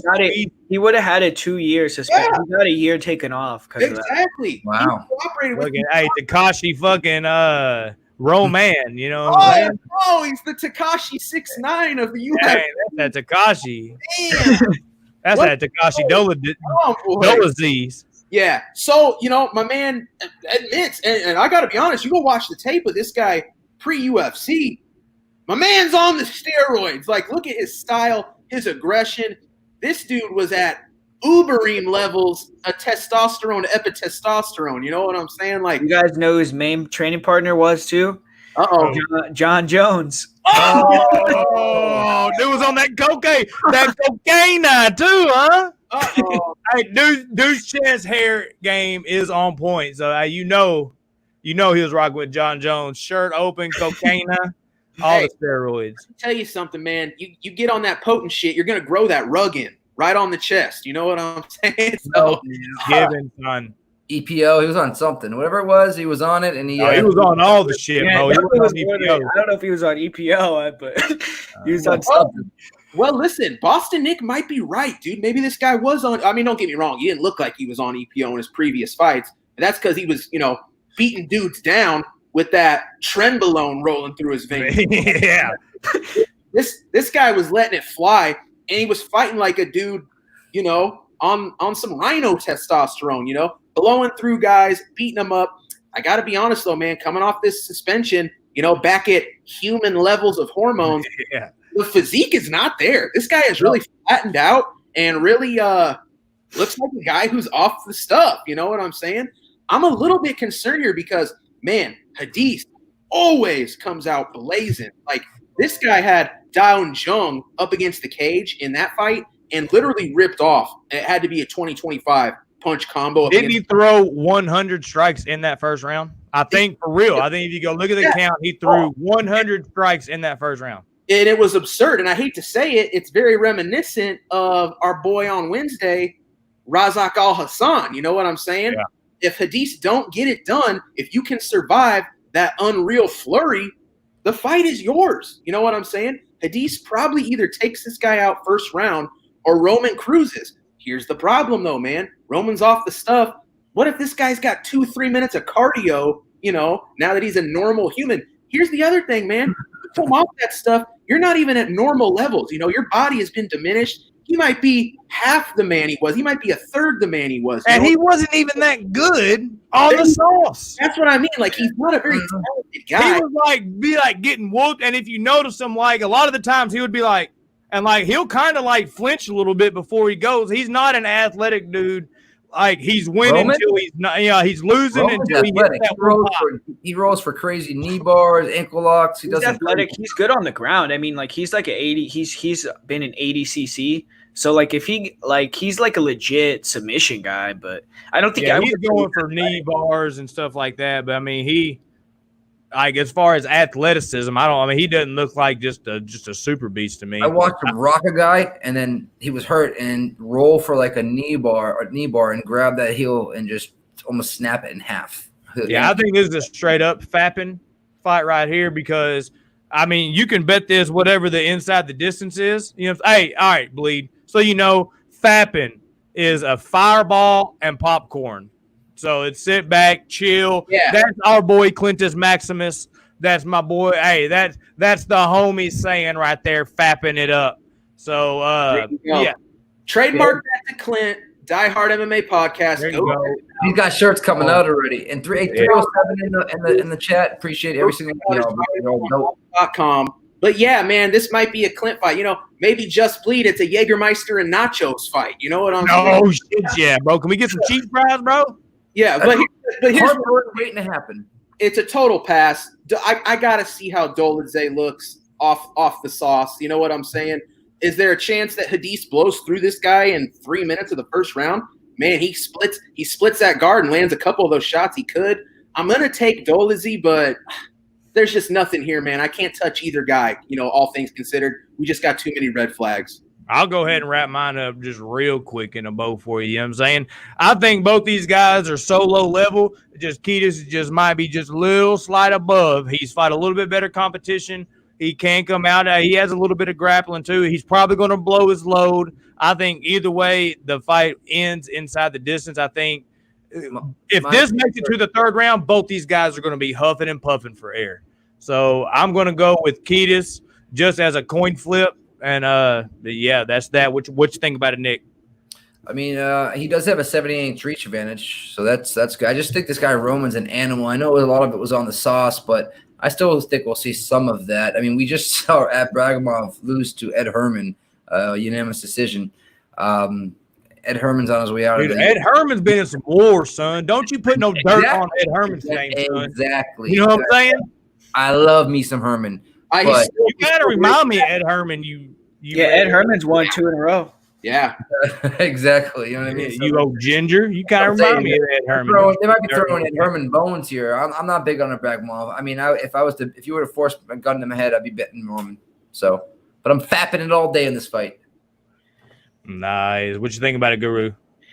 Yeah, I mean, I kind of agree. I mean, Roman, it's like he'll be losing all these fights, it seems like, and then he gets these crazy one-punch knockouts, though. Like, he'll get, like, this, like, I think he had a spinning bag fist knockout that was really nice. Like, he'll, like, flatline these guys, but, I mean, his wrestling doesn't look that good. Like, I know he's pretty good on the ground. Like, I've watched some of his jiu-jitsu competitions, too, but his wrestling isn't that good, and I think Kiedys is probably a better wrestler. I mean, I think Kiedys is a better fighter than Roman, but it's just like he doesn't know how to pace himself, man. He just goes balls to the wall in the first round. So I don't know. I think if Kiedys actually like paced himself for 3 rounds, I think he would dominate the guy, but I don't know. I think he's going to do the same thing and probably lose again. So I'm going to pick Roman to win like a decision or like 2nd or 3rd round KO. This is what I agree with Jimmy said. If you can't beat Herman in 2019, get out of the UFC. And that's the truth. Hey, Nick, you keep putting that dirt on fucking Ed Herman's name, bro. I mean, dude, who has this dude beat? He's only 6-0. Like, yeah, dude is 6-0. Herman is gonna be. Y'all gonna be like tomorrow. Y'all gonna be like, fucking 6-0. I shouldn't have picked this motherfucker. I mean, how old is he? He just comes out looks like GSP on that ass. I'm gonna find that out. Go ahead. He's only 25 too, so he's not. He's like a young guy. Yeah. So let's see. Fight doesn't go to a decision. That's at -230. Yeah, everybody's thinking that, huh? I mean, it's not even a bad line for it. I mean, I thought it would be more than like minus like 350, 400 to tell you the truth. But it could be parlayable. There you go. Hey, guys, 307 people in here. Appreciate every one of y'all for rocking with us. Make sure you smash that subscribe button, hit that bell notification so you never miss a broadcast here on Odds HQ. We put out content all week long. We got a team that we're on it all week. So never miss a broadcast. Make sure you hit that bell notification. Also hit that thumbs up because that's how YouTube knows that you enjoy what we do here. Next up, boys, we got a little bit of Alexander Pantoja versus Askarov. Yo, Nicky, drop me some odds, bro. All right, best case is minus 185, but the average here is right around the 200 range. And then we get to come back at around plus 170, plus 160, worst case scenario. Oh, plus 150, worst case scenario, but around the plus 165 range. Nice. Guru, what's your thoughts, my man? Yeah, this is another awesome fight, man. The flyweight fights on this card are badass. Like, I don't know about some people don't like the flyweight division, dude, but I mean, the Malcolm Gordon fight, this fight, and the Benavidez fight, I mean, those are 3 of the best fights on the whole card. So, but yeah, I mean, I think both these guys are super high level. I'm actually a fan of Askarov. Like, I liked him before he fought in the UFC because I like his composure, man. I mean, that guy, he he never gets tired when he gets hit. Like it's like his Ice face water. doesn't even change expression. Very, very cold guy. I think he's like deaf too, so I think that actually helps him like lock in the fight and be like super. Did you say I think he's deaf? That's Too? deaf? Yes. He's deaf. How He about can't hear. that motherfucker's death right there. Yeah, Askar can't. He has. I think he's like he won the deaf wrestling Olympics. I don't know if they're actually good, but He's the second deaf UFC he won the fighter. gold medal for like deaf people. But yeah, like he's Okay, like a really good. deaf people. Yeah, he's like a really good grappler. Like he has really good body lock takedowns, but I just don't know if he's going to be able to take down Pantoja because he gets a lot of his submissions off of his back. Like if you look at like his regional scene and even like in the UFC, like versus Tim Elliott, like he was playing off of his back a lot. Like he's not necessarily the greatest like offensive wrestler. And I think Pantoja just on the feet throws a lot faster. He's way faster than Askar and he hits a lot harder. So Askar does have good counters. And Pantoja can be a little bit wild sometimes. So I think Askar does have some opportunities to, hit a counter, maybe hurt him or something. But I think Pantoja's shots are a lot more impactful. I think he hits a lot harder. He's a lot faster. And I think if he can like push that volume, if he can deny some takedowns when Askar just gets a little tired, I think he could even, hurt him and, make it a definitive fight. But Askar, I mean, if he could slow it down, get it to the ground and grind it out, kind of like how who was that? Dustin Ortiz did against Pantoja. Yep. But I mean, Pantoja's pretty dynamic with his grappling, with his scrambling ability, and I think that he's gonna have enough to negate that and win on the feet. So I'm gonna take Pantoja. Okay. I mean, Askarov. I mean, he's coming off a win against Tim Elliott. I'm not too high on, even though do you guys think that Benoit beat Elliott in that fight? Honestly? I thought Elliott won, but I think he won 29-28. The second round was close because I think like Elliott, that was the second round. Elliott had that guillotine, and that guillotine was really close. Like I thought he almost finished the fight, and then Benoit had the knee bar, but I thought the guillotine was a lot closer than the knee bar. I mean, Tim Elliott was yelling and stuff, but he never really had it that deep in the armpit. Like it wasn't, or like the knee pit, whatever you want to call it, but it wasn't like that super deep. Like I don't know why he was screaming. Like maybe it was like just uncomfortable. He was screaming.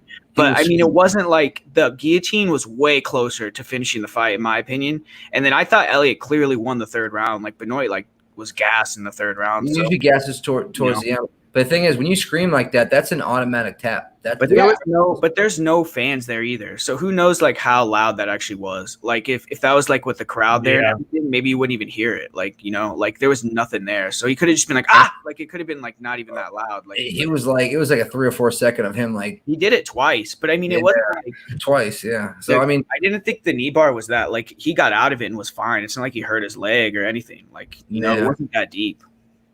Tough fight to call. Elliott got it, and I'm happy he did because I know Clint was on it.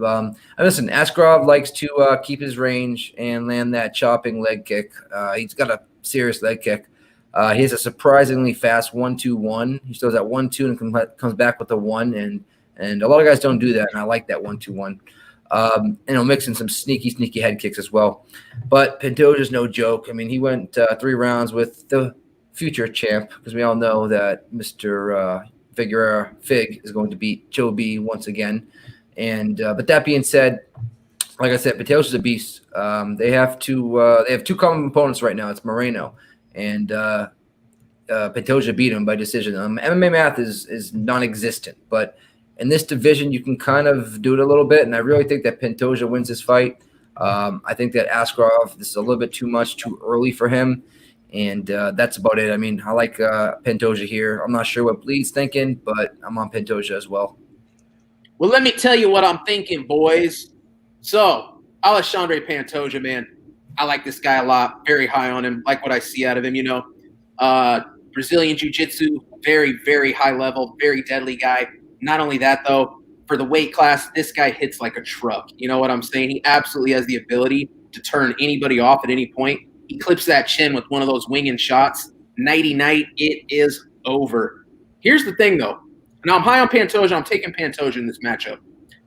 I like Askarov, Don't get me wrong. You beat Tim Elliott. What's that worth? Not much. The thing is, though, I'm a little hung up on that draw with Brandon Moreno. I bet Askar in that fight.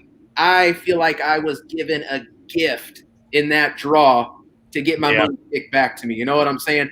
I scored that fight, Brandon Moreno. And like I said, I had money on Askar. So I don't know. To me, man, now don't get me wrong. Brandon Moreno is a different animal today. This guy is good now. You know what I'm saying? Very. Little iffy early on, but man, he's come around and he's to be 125, dude's yoked. Brandon Moreno even said after, because Pantoja beat him twice, and he said before the second one he was super confident, like he was gonna win and like show that he got a lot better. And he said after Pantoja like dominated him the second time, like he like started taking like his strength and conditioning way more serious and way more serious. So I mean, he probably is way better than when he fought Pantoja, but yeah, I mean the second time Pantoja dominated Moreno, like he beat him super easily. Yep. Yeah, and you know, like I said, I like Pantoja. I'm taking Pantoja. Here's where I do get a little worried. Now, don't get me wrong. You can't lump everybody into this scenario, but it is a thing we see. If Askarov takes Pantoja down, which I'm not saying he can, I'm not saying he will. I think he probably will once or twice, though, in this fight, at least get him down.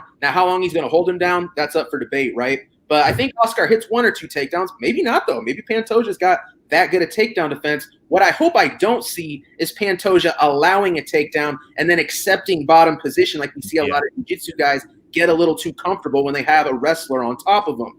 He's good on his back, though. He is really good on his back. Oh, yeah. Oh, definitely. But that's what I'm saying, Nick. You know, sometimes they get too comfortable. You end up losing the decision because you spent too much of the fight on your back and never found the sub. You know what I'm saying? Now, I don't think Pantoja is necessarily guilty of that. I think he does a good job getting up and getting back to cracking. He wants to bang. He cracks. You know what I'm saying? So that's really my only worry. I like Pantoja a lot in this spot. There's just something about the way he matches up with Askarov. I'm going to be betting on Pantoja in this one. That's great. Yeah, no, I'm thinking the same thing as you boys. I'm on a Pantoja. I think that what's going to happen is Askar's going to walk forward. Pantoja has a great 1-2 piston just right down the middle, pop. I think we're going to see some scrambles here. Askar's going to be going for takedowns. Pantoja's going to be trying to stop him, but he's going to embrace it. Like if he feels that Askar's about to start getting, then we're going to start seeing the scramble happen.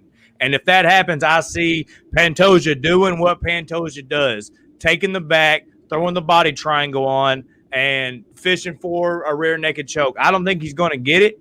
I think maybe 2 of the 3 rounds, or at least one of the rounds, that's how we're probably going to see that round end with Pantoja on the back. So lock that round in.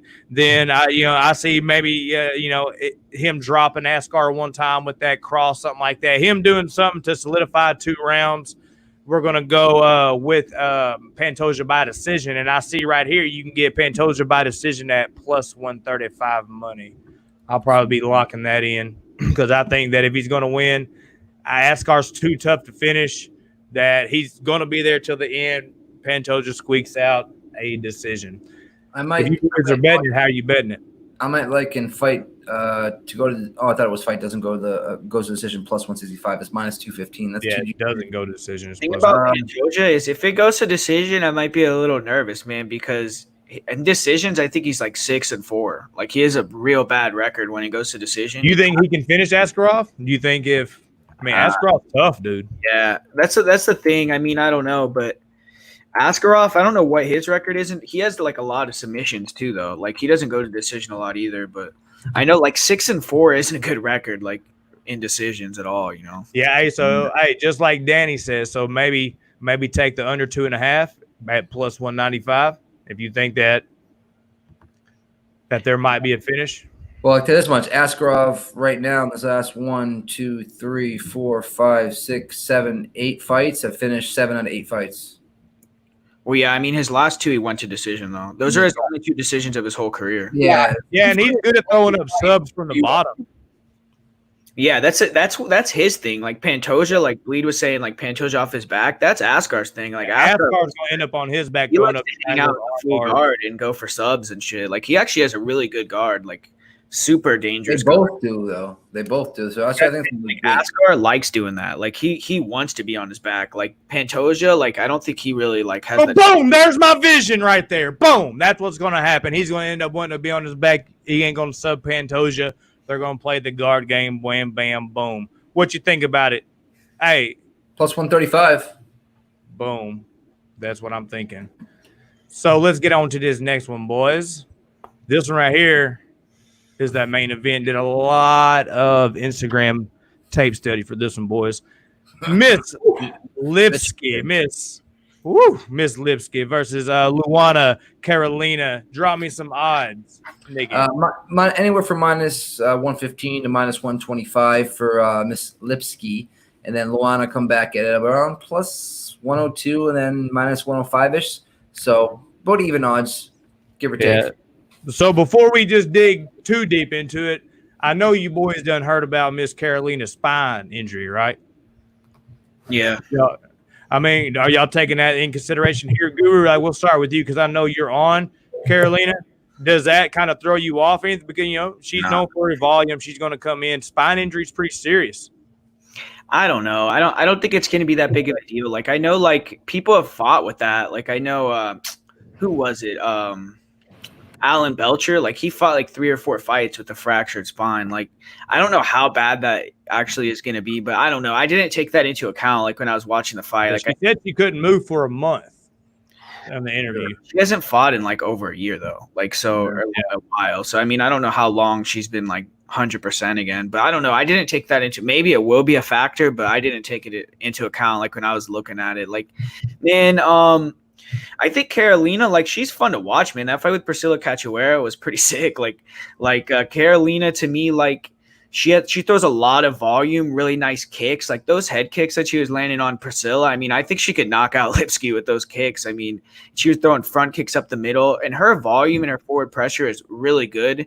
And in her last fight with Priscilla, I was kind of impressed with the way that she, in the first round, she was trying to, like, kind of trade with her a little bit. And then after that, she did change her game plan. She started moving a lot, and she was using a lot of lateral footwork. And I was impressed with her cardio, man. I mean, in the third round, she was still really fresh. She was moving a lot, throwing a lot of volume. And I thought she was good on the ground too, man. I mean, she hit like a guillotine. She swept a mount. She almost caught an armbar. She looks pretty active everywhere. And I like Karolina, man. I know, like, Lipsky is like the violence queen, but I think Karolina is pretty violent, man. Lipsky, she hits hard. Like, she hits hard for that division. I mean, she's dropped a lot of girls. Like, she dropped that Padua girl in like the first 10 seconds.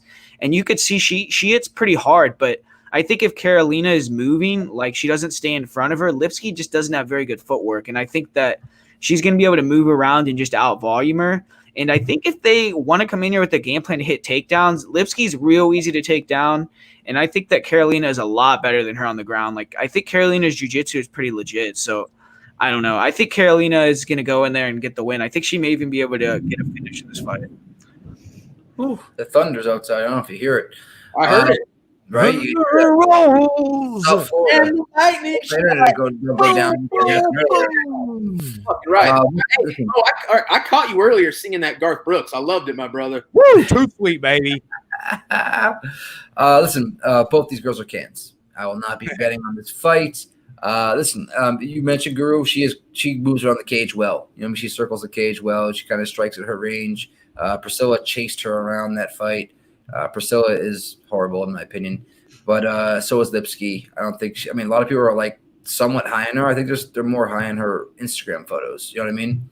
But that being said, I hate to say it again, but I will be fireball and popcorn this fight. This is just watching two ladies go at it. I'm not putting my money on any of these girls. It's just not worth it because either girl could drop the ball easily, and there's no edge here. I don't know if you guys see differently, but I don't see an edge here to actually place your money where your confident bet is. So that being said, fireball, popcorn, all day. There's definitely a fapping. There's definitely a fapping one, boys. And we're talking about fireball and popcorn, you perverts. No doubt.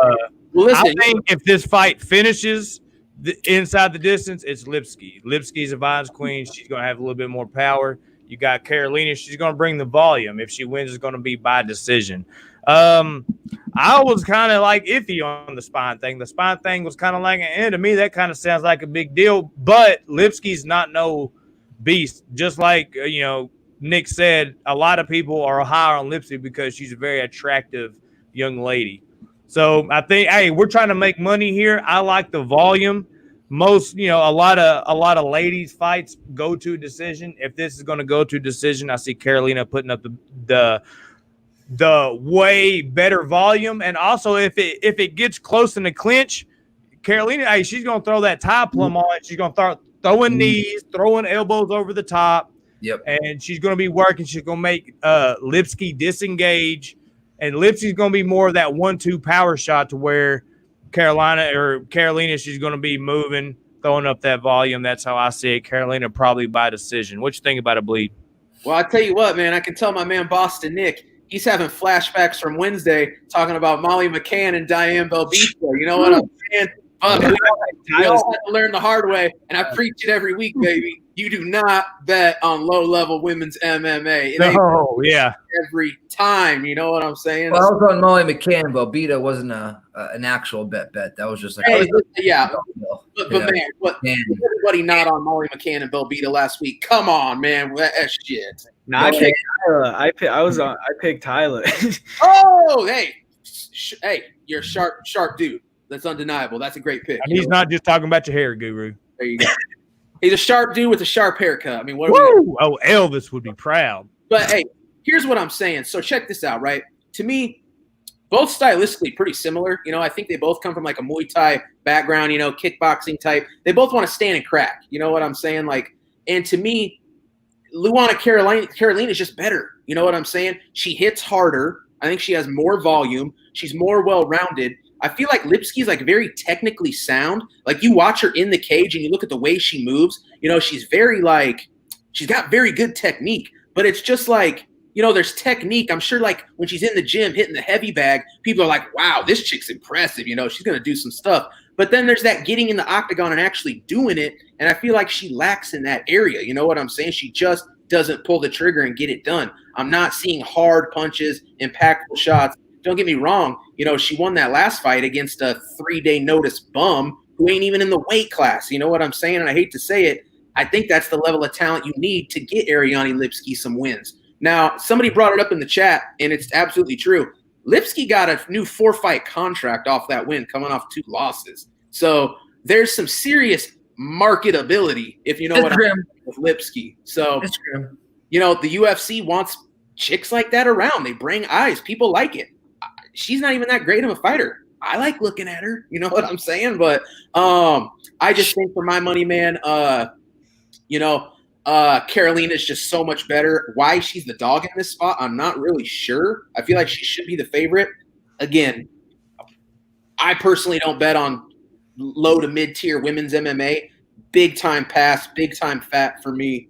But I'm going to take Luana Karolina, and I think she's going to win. And I feel pretty good about it.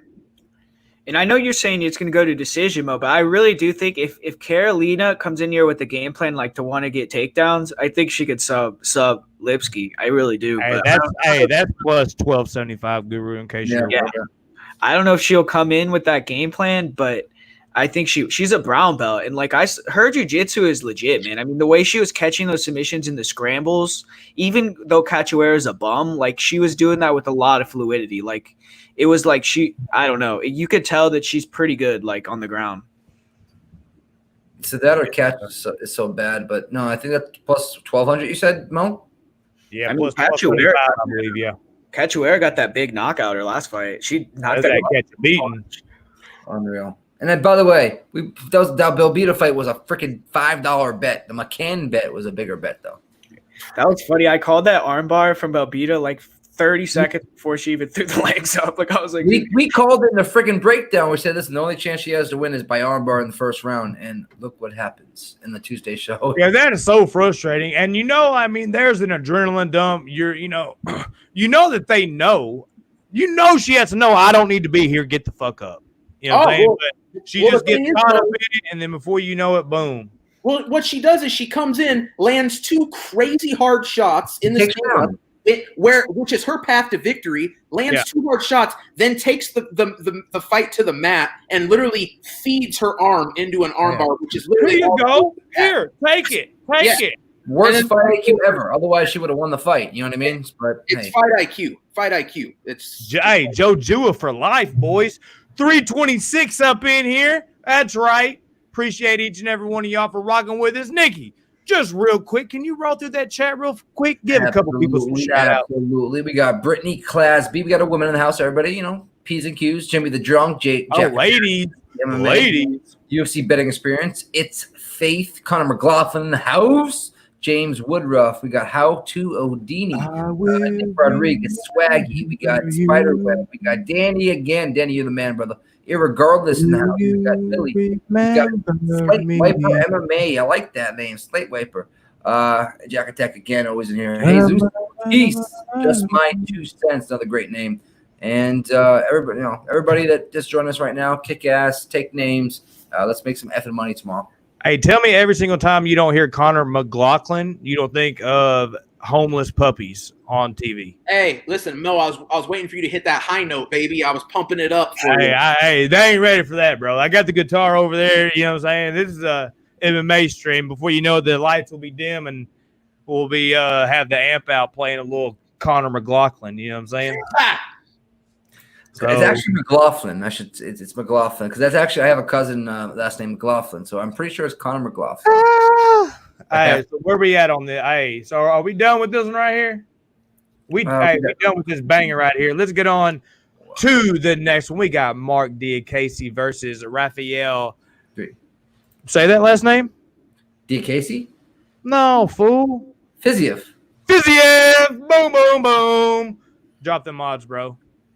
Right now we got the comeback here on Fiziev at plus 145 to plus 130, as low as plus 124. And then you got the minus 147 as high as minus 160 in some books. Well, minus 190 in some books. That's a 50-cent difference. That's just whack.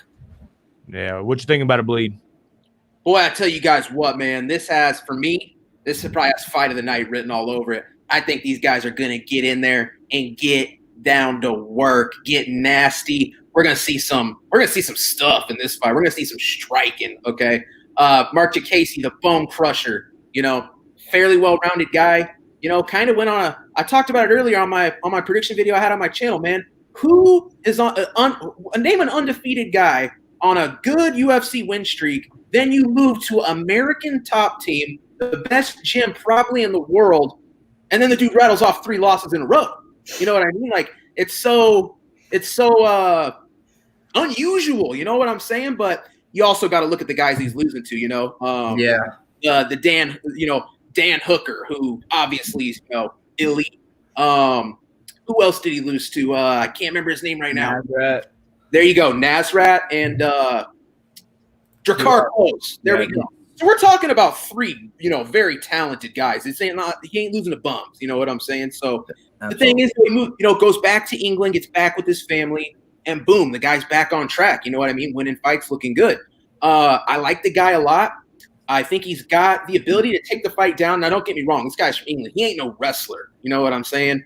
But I think that is if he wants to take this fight to probably his strong point, like a very good path to victory would be to get Fiziev off the feet because Fiziev, the striking coach at Tiger Muay Thai. Who's got more striking credentials than the striking coach at Tiger Muay Thai? You know what I'm saying? And this dude brings the heat. He cracks, he throws hard, lightning fast strikes, spinning attacks, exotic kicks. Like I said, it's going to be a great fight. I really like both guys. Fiziev lost his first fight and then kind of beat a bum in Alex White. Let's keep it real, man. I'm not high on Alex White. I don't think this guy was ever UFC talent. Dude drank some gasoline, bro. Yeah, boy, I tell you what, man. I went back and watched that fight. I don't know what commentator it was, but, man, that British guy really slighted Alex White, really hit him with some shots in that fight. I was like, I can't believe my guy just said that about this dude, but I'm not going to get into that. But, decent win. He beat him down, bad. Here's the deal, though. I think Mark Diakase can hang with this guy on the feet. Mark Diakase's got some striking, you know what I'm saying? Now, Fiziev's going to find some weaknesses in Diakase. He's going to have to make adjustments on the fly.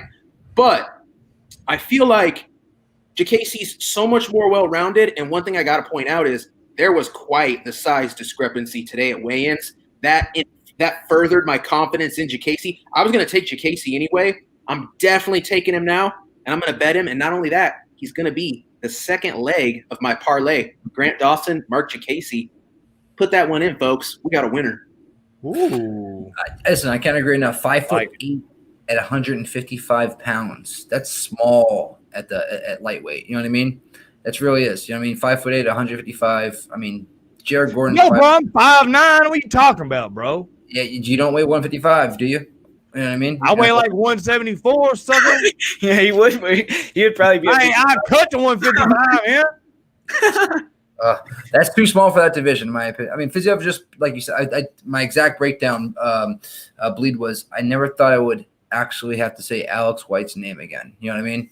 I mean, 2 years ago I was fading him, and that being said, I mean, but the spinning kicks that Fiziev have is, like you said, Tiger Muay Thai. They're crazy. He follows up with ground and pound. I don't know, man. This is a tough one, but I think Diakese gets it done. He is 500 though in his last 6 fights, but like you said, bleed against the 3 losses against Stud. He just beat unanimously Venata and Joe Duffy. So that being said, I don't know, man. I think I'm betting Diakese here. I'm not sure. What's the line right now? We're getting at it again. Minus 160. It's not horrible. It's not horrible. I thought he would be more around the minus 200 range. I think he might get up there, so I think I might bet him after we get off the show tonight. But a Diakese a pass for me. I don't see Fiziev getting it done. Yeah, no, I'm thinking the same thing. I'm thinking that those calf kicks of Diakese are freaking crazy. So that being said, Diakese. Yeah, I think if Diakese decides to keep it standing the whole time, he could come into trouble. But it seems like here of late, like he has good wrestling. So we could see him come in and try to switch it up. Even if he's threatening level changes, making our Raphael think about it, then his striking will come into play even more. But either way, I don't see either of these guys finishing each other. I think they're going to respect the striking. I think it is going to be a firefight. I think these boys are going to throw. I think Diakese is going to be able to use his grappling a little bit more and probably pick up a decision. Plus 145, locker room locked it up. Nice. There you go, Millie Mills. Y'all go make sure you go support MMA Locker Room, Millie Mills.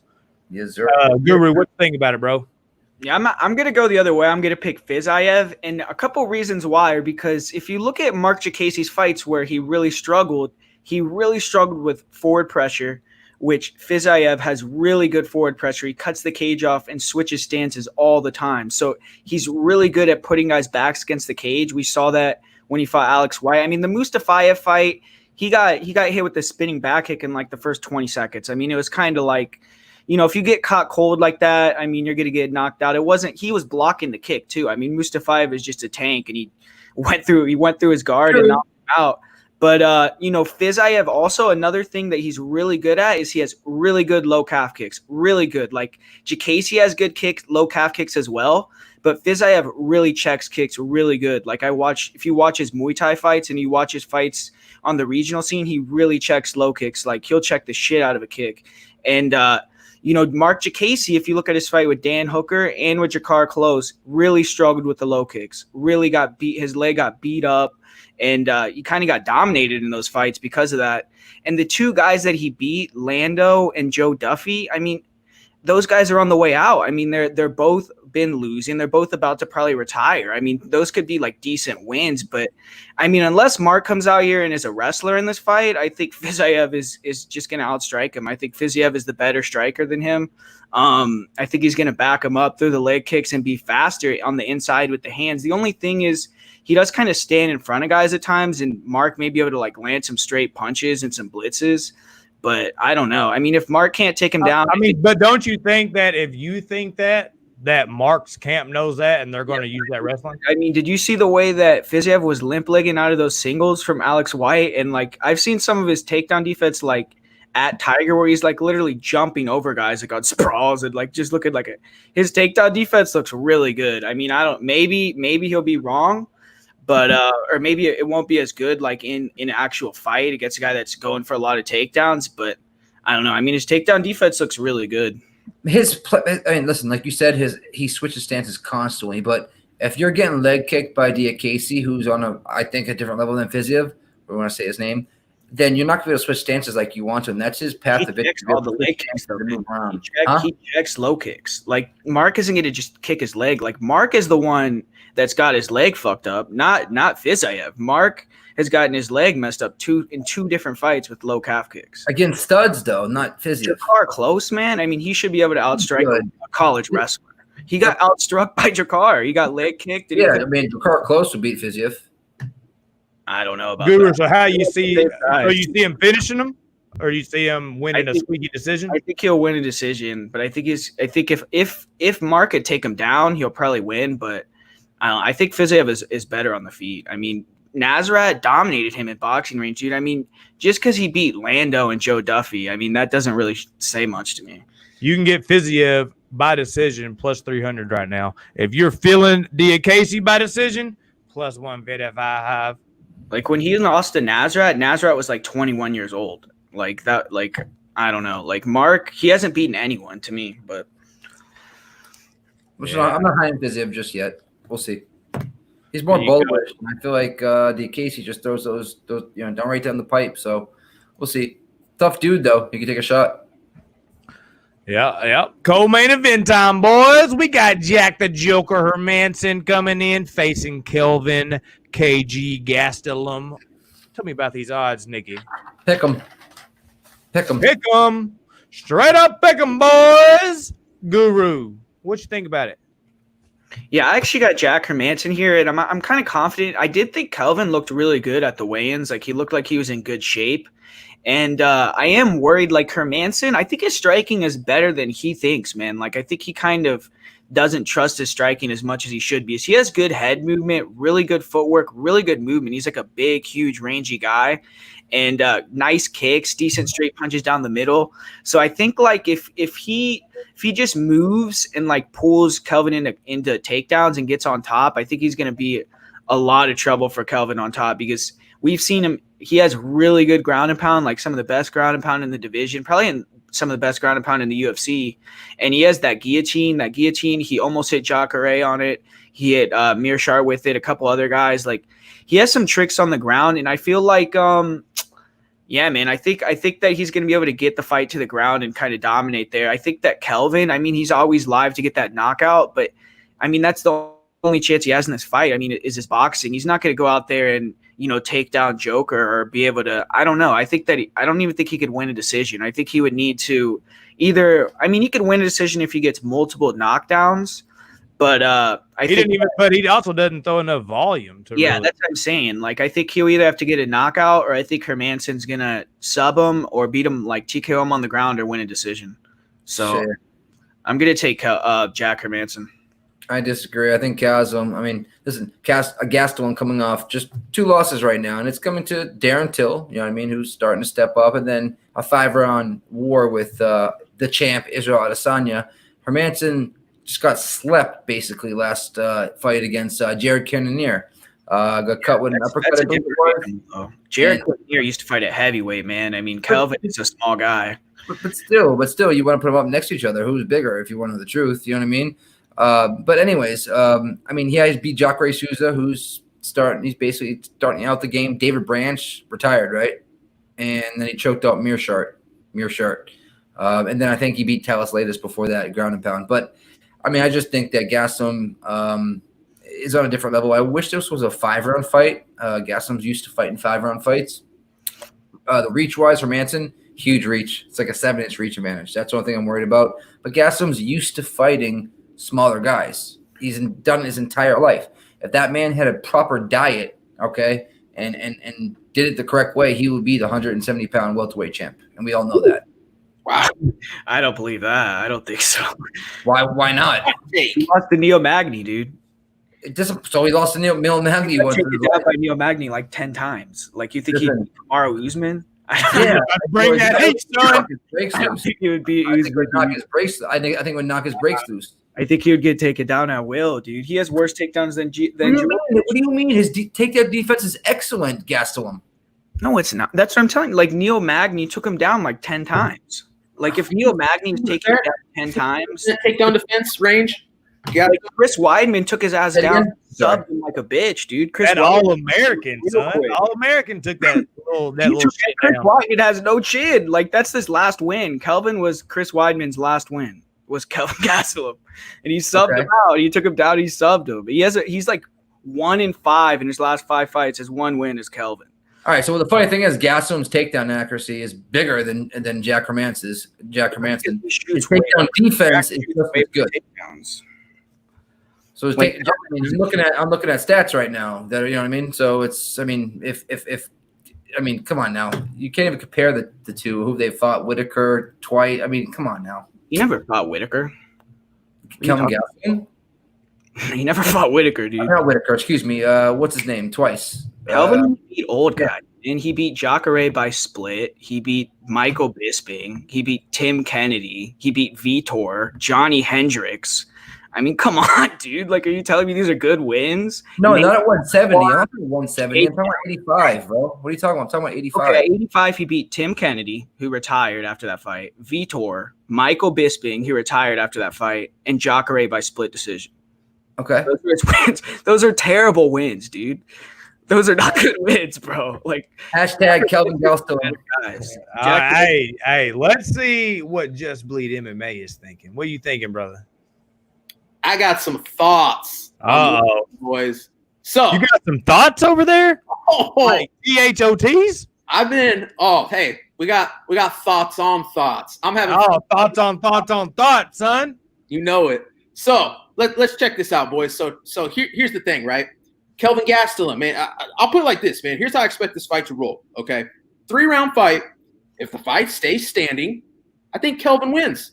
If the fight repeatedly goes to the mat, it might only need to go to the mat one time, depending on how much time's on the clock. I think Hermansson wins. You know what I'm saying? That's the whole fight to me, really, if we break it down.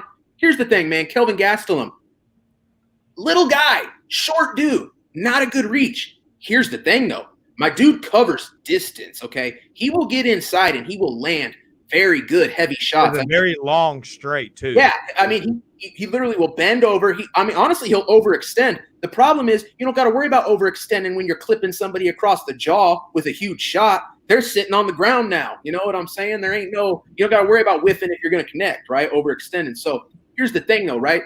So Kelvin, who does he lose to? Go look at his losses. And then Israel 5-round. Always taller, bigger dudes. Till 6'2". Neil Magny 6'3". Israel Adesanya 6'3". Real tall motherfuckers like me. There you go. Oh well, and Hermansson. I think Hermansson is 6. Yeah. Right in there. 6'4". Yeah, Jared Cannonier at 5'11". Put him there to you sleep. go. But here's what I'm saying. Cannonier is an athletic freak that fought it. Jared Cannonier would sleep Kelvin in the first 2 minutes of their fight. Oh, yeah. No, I'm with you, Guru. He would knock him out cold. Here's my thing, though. So, Nick, you do have a good point. Like, Kelvin could knock Hermansson out. He could do it. It's very possible. Strike him for 3 rounds, too. Oh, yeah, he could. But here's what I'm saying. When you look at who Hermansson has been knocked out by, we're talking about Jared Cannonier, like my man Guru said, former heavyweight Jared Cannonier. Now, don't get me wrong, small heavyweight, but either way, this dude is a huge, jacked up middleweight now. Okay, let's look at who else has been knocked out. Thiago Santos, another huge monster that's fighting. But his resume tell us like this: Mearshart, David Branch, and Jacare Souza, and then he got knocked out by Cannonier. Like that's a resume. Who beat Jacare easier, Jack Hermansson or Kelvin? Hey. It was a 5-round fight. That's not MMA math. Kelvin barely won it. I thought he lost. It was a split. I thought Kelvin lost to Jacare. Probably did. Hey, the split with Till was pretty damn close too. Oh no! Are you kidding me? No. The person that scored that fight for Till.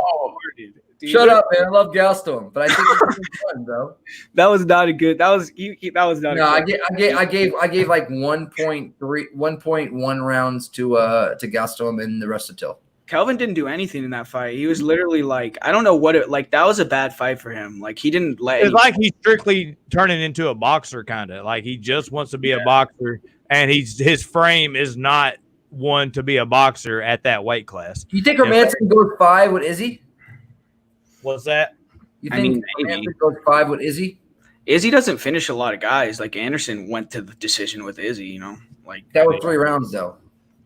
Yeah, but I'm just saying, like, he could. Kelvin almost got. And he did nothing. He was like scared. Kelvin almost got murdered in that fight, though, with Izzy, dude. Like, the 5th round was hard to watch. But he rocked Izzy in the beginning too, though. Yeah, he did good, but I'm saying like the 5th round with Kelvin versus Izzy, that was hard to watch, dude. Yeah, he got beat down bad in that 5th round. I think people are counting Kelvin Gastelum. This is the best price we're gonna get Kelvin Gastelum at ever right now, and it's take it now and then never take him again because you'll never get Kelvin Gastelum at a price like this.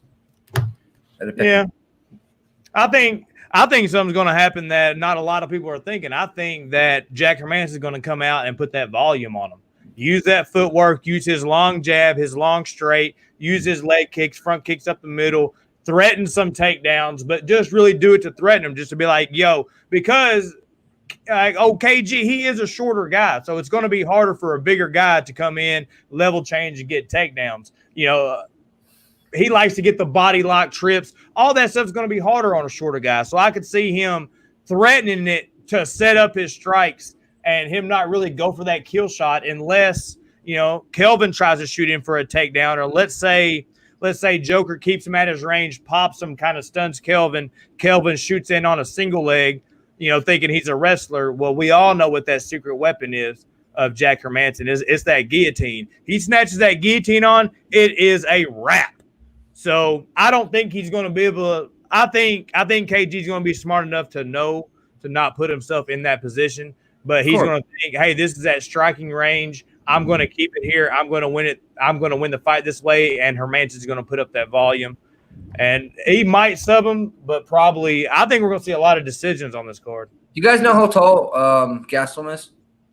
5'8" or 9. 5'9". So for him not to be able to cut weight to a welterweight is ridiculous. I know, Nick, and bro, that's what I'm saying. Like, you look at Hermansson, who's this guy lost to? It's like the biggest, most powerful middleweights who a lot of them are at 205 now. I don't see him losing to a fat welterweight. Yeah, dude. Like, I agree with that. I think Hermansson should win the fight. If Kelvin wins, it'll be an upset. I'm on Hermansson. I'm on Gastelum. All right, so how we betting this, boys? Is this a fapping? Or are we betting this bad boy? It's even money right now. I would just take Kelvin. I'm not betting this fight. Whoever you want to, if you have a confident, like, straight pick, just pick. Just take it straight up, huh? I don't know if I haven't decided if I'm going to pull the trigger yet. I'm going to see how the card plays out, being how this is the co-main. I'm going to sit back and watch, kind of. I'll bet it. But yeah, there's a very good chance I'm going to end up pulling the trigger on Hermansson before this fight. I want to watch how the line moves too. Kelvin Gastelum should have the name value. There's a good chance you could get Hermansson back at plus money by the time this fight rolls around. Very nice. Very nice. Like that, fellas. Let's get on to this main event of the evening. We got a title fight, fellas. We got a 5-round title fight in this jank. We got Dawson Figueredo versus Joseph Benavidez. Yo, Nicky, drop me some odds, bro. Yes, sir. Right now we got a minus. Oh, Jesus Lord, minus 215 best case scenario, or that's best case scenario. Minus 225 worst case. Jesus Lord, plus 195 to plus 180. Come back on Joe B. Nice. So, Mr. K Wall in the chat says Guru needs to apologize to Boston Nick next week when Hermansson gets knocked out. What you think about that, Guru? You gonna drop that apology? I mean, I think everyone. Nick's the only one that picked him, so everyone. Yep. Yeah, no, I mean, I didn't want to say that outside. Hey, D. Yeah, no, I'll say it. But when Hermansson wins, what is Nicky gonna tell us? It was underdog play, and it was. It's not underdog, guys. It's a pick'em. How can I say that? I just like the little guy. So, Bleed. How about you start us off on this main event, brother? Woo! I like starting this one, man. I tell you what, guys, this is such an interesting fight. I mean, let's keep it real. Like, is there a more easy to research fight than a rematch that happened 3 months ago? You know what I'm saying? Like, we literally have tape of how this fight's gonna play out. You know what I'm saying? And I got to keep it real, man. I felt like I was on Joseph Benavidez coming into this fight. I felt like he was gonna change the strategy. He was going to make the changes and win this fight by dragging Dawson into deep water, taking him into championship rounds for the first time. Davidson's never been in a 4th or 5th round of a fight, okay? That's going to be uncharted territory. And in my mind, Joe B's path to victory is merely survive those first 2 rounds, let Dawson wear out, let the volume go down, let the power diminish, and you're going to be dealing with a far less deadly Davison Figueiredo, and Joseph Benavidez could potentially find the finish in the 4th or 5th or just cruise to that decision win. Here's the thing, boys. Everything I'm seeing out of Joseph Benavidez leading up to this fight, every interview this guy's given, I'm hearing all the wrong things. He's so mad. The wrong things. He's coming in. To me, it sounds like he's going to come in with an unchanged game plan.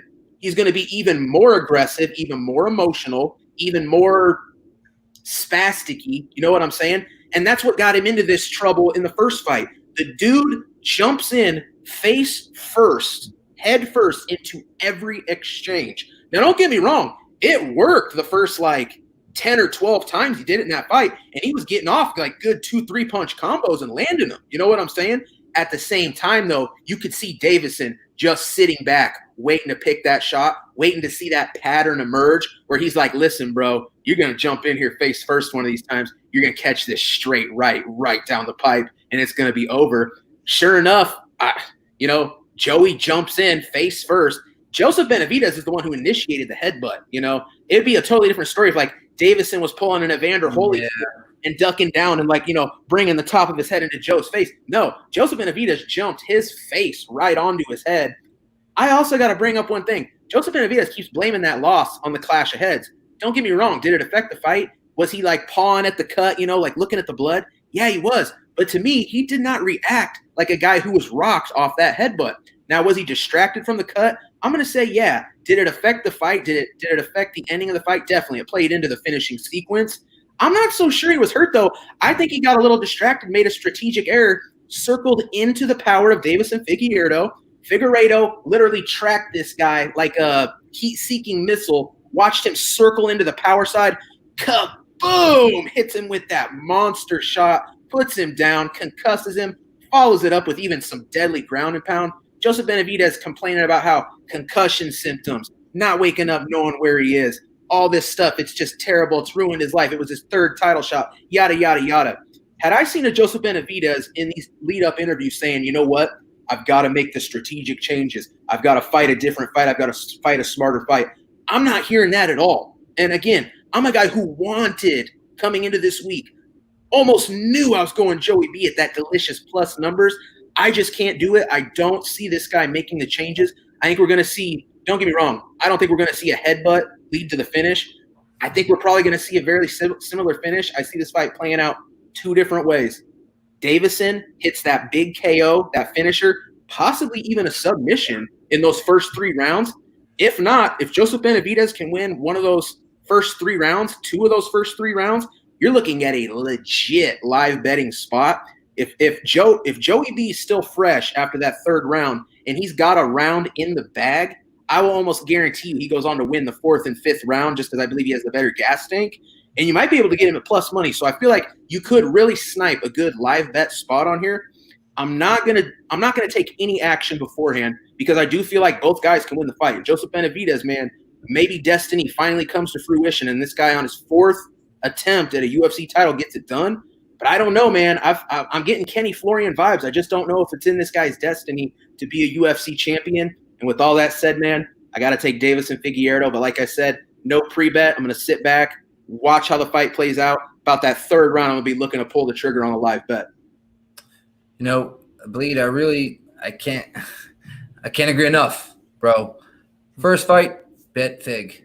I'm betting Fig again here now. I mean, what has he changed? He's getting older. What has he really changed during the COVID camp that is going to change the outcome of what happened the first time around? Okay. Fig hit so fucking hard. It's so hard, man. I mean, and Joe B, every time he gets caught with a punch, he drops. So I just don't see his path to victory here unless he outlasts Davison in the first 3. I think it's more than 2. First 3 and change, and then he has to win the other 2 rounds and put out Davison.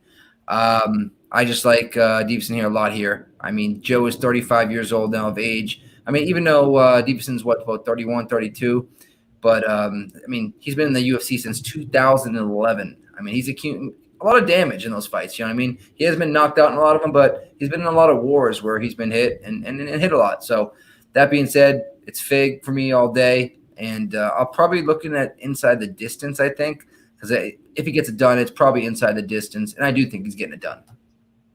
Nice. Yeah, no, I couldn't agree more, boys. Especially with Bleed saying that he thinks that he might have a little kin flow in him, a little Kenny flow where it's just not in the cards for my man to win that belt. As it seems like he does great until it's time to put that strap or for like a number one contender. Like if there's something on the line, boy, you better not put your money on Joe B. And also, if he was to come in cool, level-headed, hey guys, just so you know, hey, got some things changed. Not coming in like a little ball of fire anymore. Things are going to be different. But he's coming in pissed. He's coming in mad. He said that he wants to make Fig cry just like he made him cry. Like, what are we talking about here? Right. Are you talking about you want to make him cry because he made you cry? And he also said, I want him to know how it feels to wake up and not know where you are. Come on, bro. Like, that's just you're like admitting, yeah. You're admitting that you got knocked out. Yeah, he's gonna come in. Everyone saw him get knocked out. It's hard to. You can't say it didn't happen. So. Yeah, it's there, bro. Hey, it's all. Hey, the world sees it. It is what it is. I just think that he's gonna come in way too mad, and Fig's gonna catch him again. I think this is a good place to sprinkle 3, 4, and 5. We're probably gonna have some good odds there. Fig's probably gonna get it done. I see him hurting him. I think Joe B can hit dude 50 times, and, you know, one might hurt him maybe, but it just takes one for Fig. And Fig just stands there, and he just waits, and he's going to find it sooner or later. I also think he's way too big for Joe B just to come in, level change, take him down. He's really big for this weight class, really strong. Fig inside the distance probably will sprinkle 3, 4, and 5. What you think about it, Guru? Yeah, I tend to agree. I mean, I will say, like, the person in the first fight, the person that was going first and that was going forward was winning the whole time. Like, Joe B, I mean, I think we can all agree, he probably did win the first round. Like, I thought he won the first round, and it was because he was the one pressuring. And when he went forward, he was landing, like, clean shots. Like, he was landing a lot of shots on Figueiredo. But the thing is, like, it didn't look like he could hurt him. Like, it looked like Fig was just walking right through his shots. And whenever Dawson landed on him, like he was hurting him. Like you could tell it was affecting Joe whenever he landed. And Joe likes to just come in with these hooks, like with his chin right in the air. And Dawson throws straight punches right down the middle. So that's a terrible game plan. Like we saw Sergio Pettis drop Joe B with the straight punches. Come on now, yeah. He throws so much harder than that. Like if he lands any of those straight punches clean, like when he's pot shotting him on the outside, he's probably going to knock him out or at least hurt him. And we saw like Joseph did try to grapple in that first round. It wasn't like he went in there without that game plan. But what happened was Figueredo almost snapped his arm in half. So then Joseph just stood up and he was like, okay, I'm not going to grapple with this guy. So Figueredo, you know, was better in the scrambles in that fight than Joseph as well. And he got up off his back really easily. So, I mean, I will say that it did look like Dawson was getting tired before he got that knockout. Like it looked like he was slowing down significantly. But I mean, maybe if Joe B can avoid like getting KO'd like 3 rounds, maybe Dawson will gas out and he'll finish him or win the late rounds and win the fight. But yeah, I mean, I think Dawson will win, man. I think Dawson has his number. So, and it's like minus 175 for the fight doesn't go the distance. Like either way, I think that's a good bet. Cause I mean, Joe B could maybe win in the later rounds inside the distance, but 175, like I think that should be like minus 300 or something. Yeah, come on. Definitely won't go to a decision. So that's the only bet I've taken already because I think it's going to go up. So if I were you guys, I mean, there's no way this goes 5. I just cannot see it going 5. It'd be almost, I would say, a 90% chance of not going 5. This is MMA. It's just one of them things you don't, you know, it's hard to say because this motherfucker could end up in a decision. But yeah, I'm right there with you. I think Fig finishes it, or hey, Joe B could come in with one of them blitzes because he blitzes a lot. You know what I'm saying? He blitzes a lot, throws 3, 4, 5 punches at a time. It seems like it's the same sequence every single time, but yeah. So, you boys have anything else to add to this main event? I'm just happy MMA's back and 3 cards in what? I mean, 10 days, right? That's just awesome. It's awesomely fucking hard. That's what it is. And everybody in the chat, 21 of you, you know, appreciate you whether you're hating or not hating. Appreciate you. Boom. So that's it, boys. 321 of y'all. Appreciate y'all rocking with us. It's a Friday night, 11:14 p.m. Eastern Standard Time. Wait, Mo. What's up, brother? Calvin Gastelum. Calvin or Kelvin? Kelvin Gastelum. Okay. I call him Calvin because I'm from Arkansas. So Calvin Gastelum. Motherfucker, you're from Florida. Like you're a notch above me, bro. Bitch, I'm from Boston. I just live in Florida. Well, hey, I bet there's some heaters in the Walmart out in Florida, isn't there? Like right there by the beach, boy. I bet there's some buttes. I live west, but I live in Little Brazil. A bunch of one pieces rolling around there, huh? You know what I mean? You can just imagine. Just a bunch of one-piece bikinis rolling around, guys. Hey, UFC Fight Island 2, Joe B versus Fig. That was that. Hope y'all enjoyed. If you're new to the channel, make sure you smash that subscribe button, hit that bell notification so you never miss a broadcast. Let's give the boys some shout-outs. I'll do it real quick so we can get out of here. We got Mr. Boston Nick, Mr. Fat Fist MMA. That's right. Go follow him on Twitter. Instagram is Boston Nick MMA. What's your YouTube channel? I know you haven't put something out in a while, but you never know when you will. Boston Nick MMA. Boom. You got MMA Prediction Guru on YouTube. You got him. It's Prediction Guru on Twitter, right? Prediction MMA. Yeah. Prediction MMA. Okay. We had this conversation before, right? Yeah.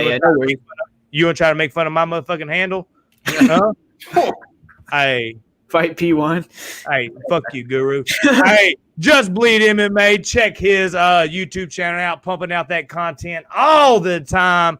Bleed, throw him your social media because I don't remember it yet. I know it's all Just Bleed, but you got a couple different ones, right? You got it, boys. Just Bleed MMA here on YouTube. You'll find it. Just Bleed MMA with underscores in between on Twitter. Just Bleed MMA betting on Instagram. And hey, man, let me just say, I was the special guest this week, this Friday. Huge shout out, man. I appreciate you, Mo, Boston Nick, Prediction Guru, boys. I love coming on, love talking fights with you guys.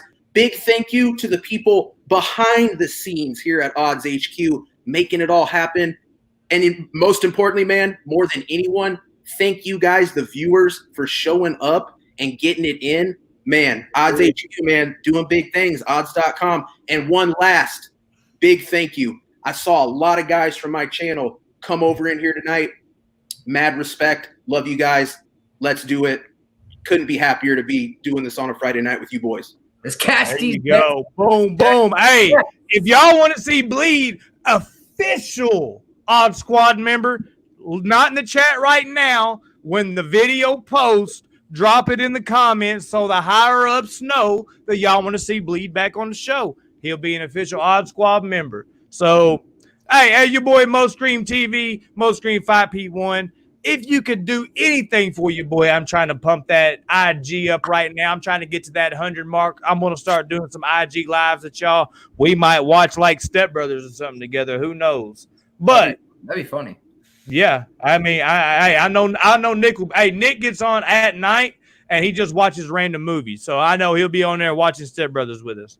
Mm-hmm. But Odds HQ, odds.com, all things odds. Odds. We'll be here tomorrow covering the fight from start to finish, maybe about 15 minutes early to make sure we're set up. So for your boy Mo, that's your boy Boston Nick. Down there's Guru, below me's Bleed, odds.com. We out. Odds Squad, baby.